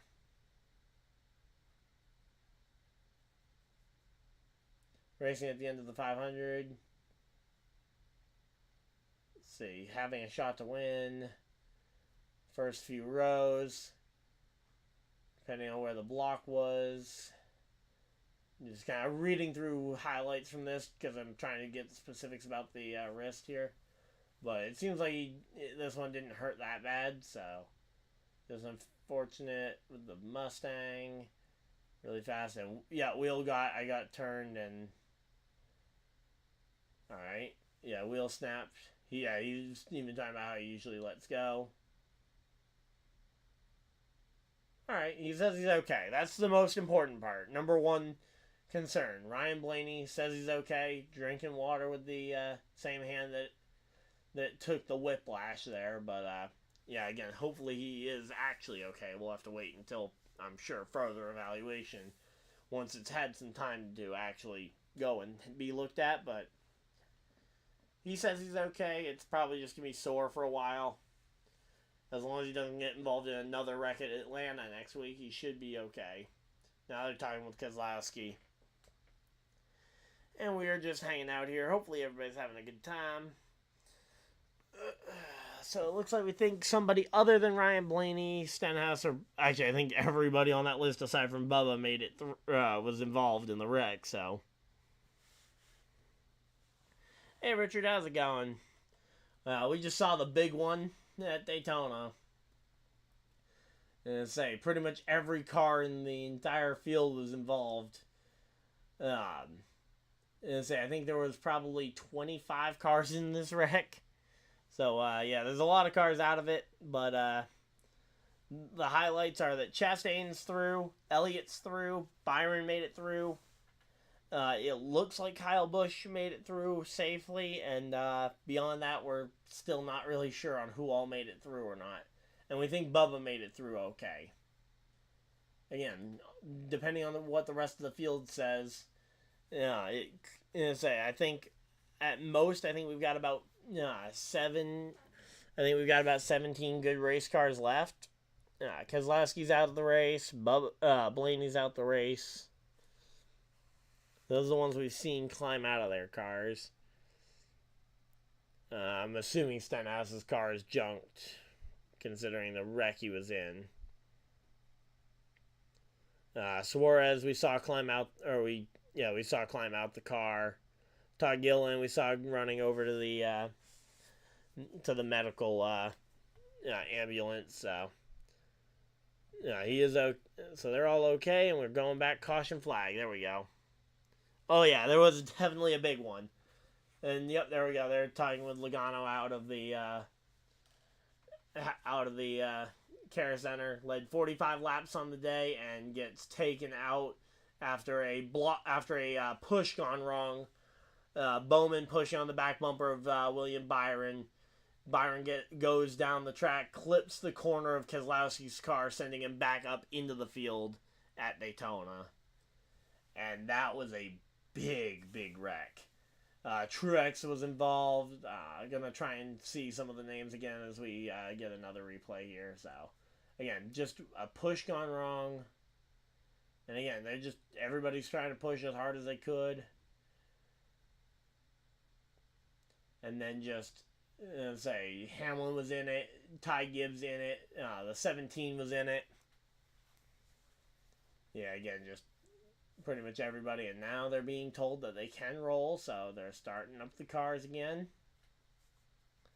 Oh yeah, the highlights are wild, but yep, that wreck was definitely a big one. We got 8 laps to go, and we're going to be going back to caution flag racing. Not sure how many laps they're going to be. They're going to commercial break, so I'm going to go use the bathroom real quick, and I will be right back, guys.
Alright, and we're back before the commercial gets done. Let's go. Alright, so let's go ahead and take a look. I'm assuming they've turned at least one lap, so we can kind of see some of the guys who are out.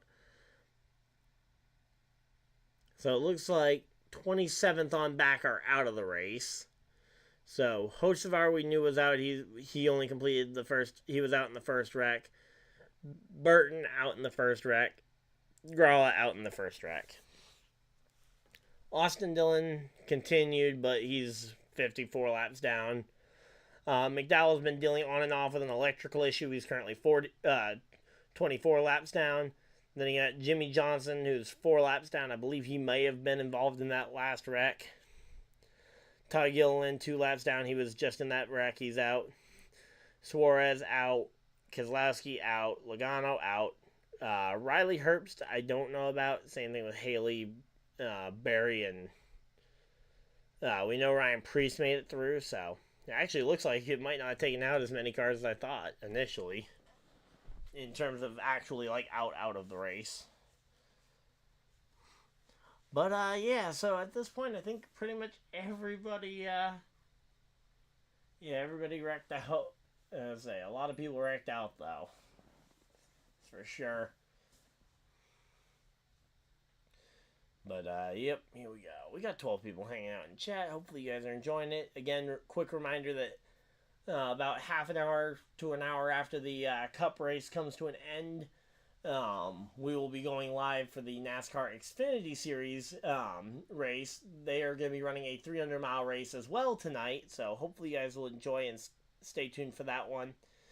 I know some people definitely won't be able to stay for the whole thing, which I totally understand, but I enjoy your guys' support anyway. And of course, like and subscribe if you guys are new so you guys don't miss any future videos. We're climbing towards that 3K number, but it's been a crazy week. We passed the 2,500 mark, and we've just been rolling ever since. And speaking of rolling, we're back from commercial break, and we get to see, we get to see some race cars rolling on track. We got everybody's just trying to clean up the tires from all the debris. So we got Chastain and Byron just swerving left and right, trying to clean off those tires and get them warmed up for the restart here.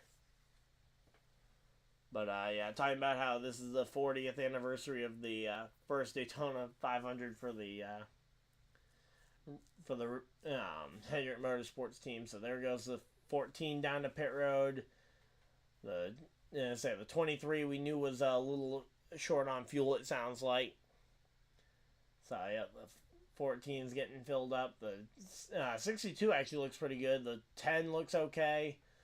Honestly, the 60 actually looks pretty competitive too, in terms of cars left in the field. So there we go. Jimmy Johnson is still in there. Okay, I thought he might have gotten collected in that big one, but no, he looks to be good.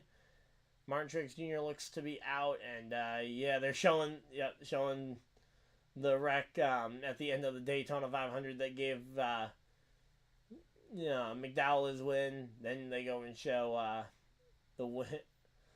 the last couple of races between Cindric getting the win by edging out his teammate and shoving him into the fence. Then you got the last lap caution from last year where Stenhouse ended up going and getting the win. So Daytona 500's had some crazy finishes, and I don't think this year is gonna disappoint here. We got 15 people hanging out.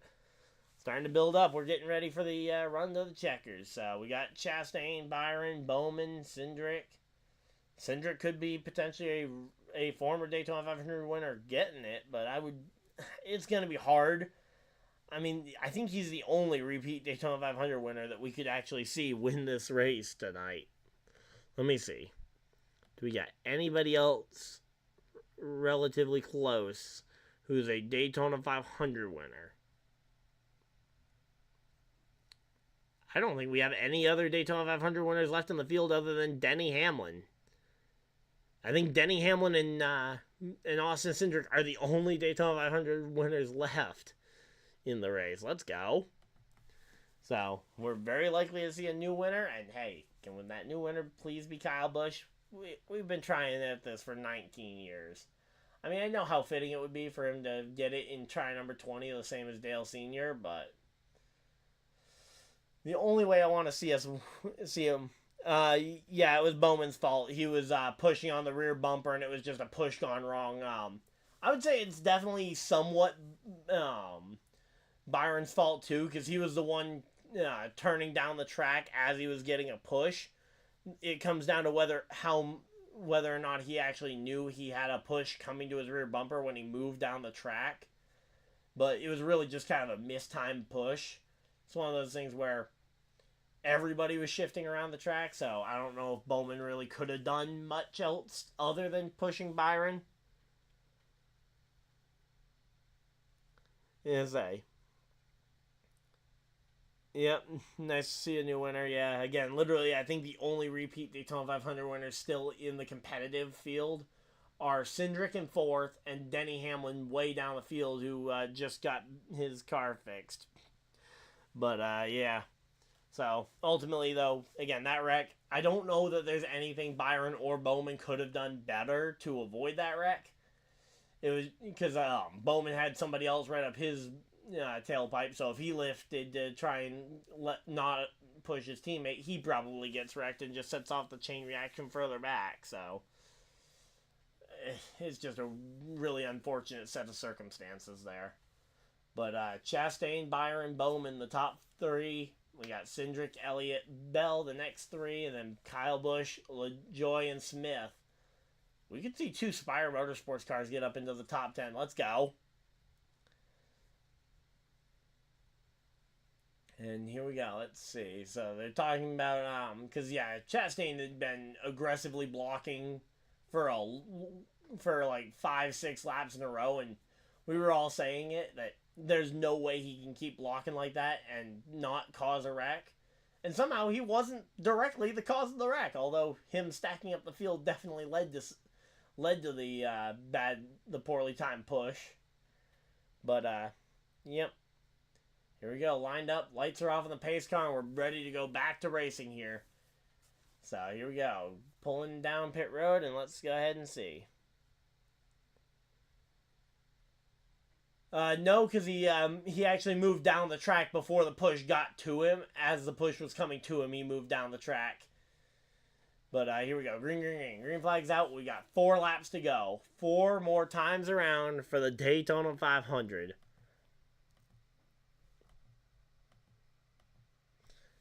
So here we go. Let's see. Bowman pushing on the back bumper of Chastain, and you got Byron on the bottom getting the push from Cindric here. And I don't know what Kyle can do from that far back here. We got 4 laps to go. And let's see. Just kind of looking further back. Allmendinger's another one that that's looked very good in the 500, but he hasn't won it yet. And here we go. Byron Chastain off of turn 4, coming to 3 laps to go. 3 more times around. Let's see. Can they hold on? Can we avoid another big one? And here we go. 3 times around. We got 1, 2. We don't have the 3 anywhere around, so we can maybe get a 1-2 finish for Chastain and Cindric. That'd be funny. But yeah, 3 of the last 4 Daytona 500s finishing in overtime. I think the only one that didn't was the Michael McDowell crash at the end. Was the only race of those last 4 to not. But here we go. Here's a push. We got the 24 and the 2 linked up there for a nice good push. Not sure if that Byron's going to be able to clear. He's close, but I don't think he's going to be able to clear as Chastain battles back off the corner, and now Chastain might have a shot to try and clear. Oh no, no shot to clear there for Chastain. He didn't get nearly the kind of push he needed from Bowman, and now the top line is evaporating here, and now it's down to what can the inside line do now that they've been let loose here. Corey LaJoie and Allmendinger could potentially pop out of line here. There we go. Yep, Corey LaJoie, Allmendinger popping out of line. Cindric tried to block, and so did Byron, and ultimately Corey LaJoie having to pop back in line, and here comes Chastain.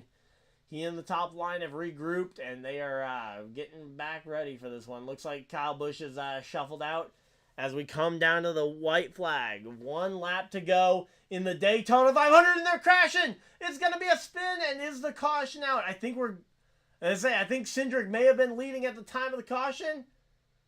Wait, what happened? The big spin and crash, and we got to see who. First off, did they get to the green flag before they threw it? Because the crash happened in front of them. This might be William Byron, actually. Sorry. I think because Cindric spun, so even if he was in front when they threw the caution, Byron would be the winner if he is in front. Let's see. Is this going to be a William Byron Daytona 500 win? Let's see. And we're waiting to see, but I think this is going to be a William Byron Daytona 500 win. Let's see. When did the lights come on?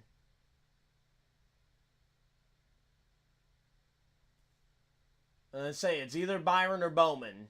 It's either Byron or Bowman. Cindric's climbing out of his car here, and let's go ahead and see.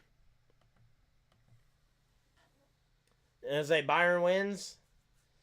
I've not seen the. All right, here we go. This is the replay I was looking to see. All right, so here we go, and it's gonna be.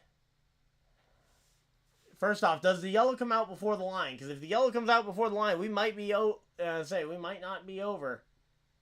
All right, no, they did get to the, okay, they did get to the line, and William Byron, yep, there we go. William Byron wins the Daytona 500.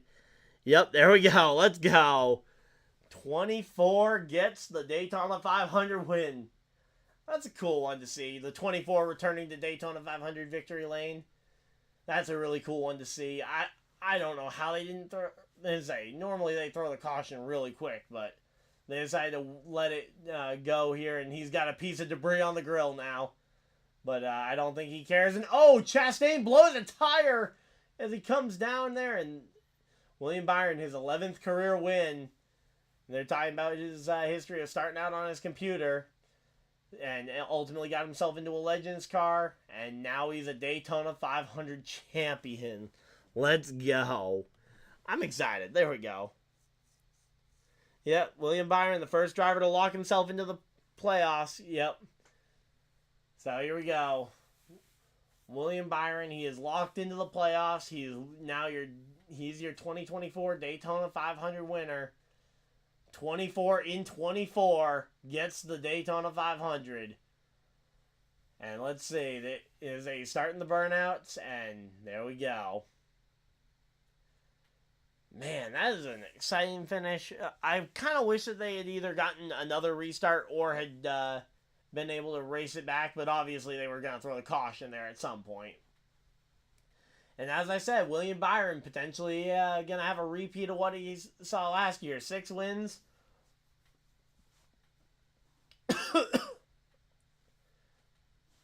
6 wins last year. If he can repeat that, I think he's absolutely putting himself solidly in championship contention here. But man, that is a really awesome paint scheme as well to be in victory lane. The white flames of the 24, burning it down in Daytona.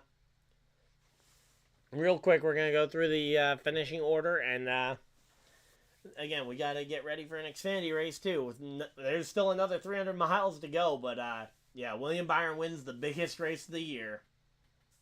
So William Byron beats his teammate Alex Bowman by 0.006 of a second. Then you got Bell, LaJoy, Allmendinger comes home inside the top 5. Then you got Bubba, John Hunter Nemechek, Chase Briscoe, Eric Jones, and Noah Gragson rounding out the top 10 here tonight. Then you had Kyle Larson, Kyle Busch, 11th and 12th, the Kyle and Kyle show. Zane Smith in his first ever Daytona 500 comes home 13th. 14th for Chase Elliott, 15th Martin Truex Jr., 16th Daniel Hemrick, 17th for Ty Gibbs, 18th for Buescher, 19th for Denny Hamlin, and rounding out your top 20, it's David Reagan. Then you got, in 21st, it was Chastain, 22nd, Austin Cindric, and that's the end of the lead lap cars. Obviously, Cindric and Chastain, I don't think either one of them finished the race, technically, but Priest coming home 23rd, 24th was Riley Herbst, 25th, the rookie Josh Berry in his first Daytona 500 start. Then Justin Haley, driving the number 51 car, comes home 26th. That's the end of the cars that were only 1 lap down. Anthony Alfredo finishes 2 laps behind the race. Jimmy Johnson finishes in 28th place, 4 laps behind the race. Reddick and Blaney round out your top 30, both 8 laps behind the race.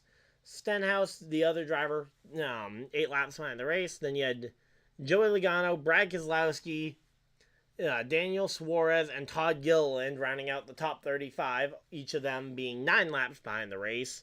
Michael McDowell finishes 24 laps behind the race, but he does actually finish.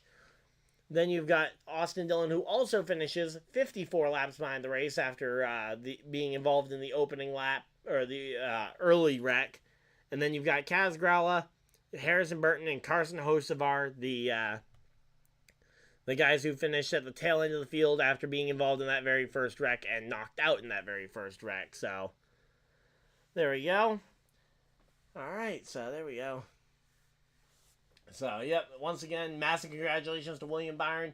Again, tuned in about half an hour for the for the NASCAR Xfinity Series, United Rentals 300. We will be here. If you guys aren't able to stay up, I don't blame you, but I will be here. So hopefully you guys enjoyed. If you guys did, leave a like on the video, subscribe if you guys are new so you guys don't miss any future videos or live streams. Reaction to this video, or reaction to this race will be up probably tomorrow morning. But until next time, hopefully you guys enjoyed, and I will see you guys next video, live stream, or whatever you guys decide to do with the rest of your day. Have a great day, everybody, and goodbye!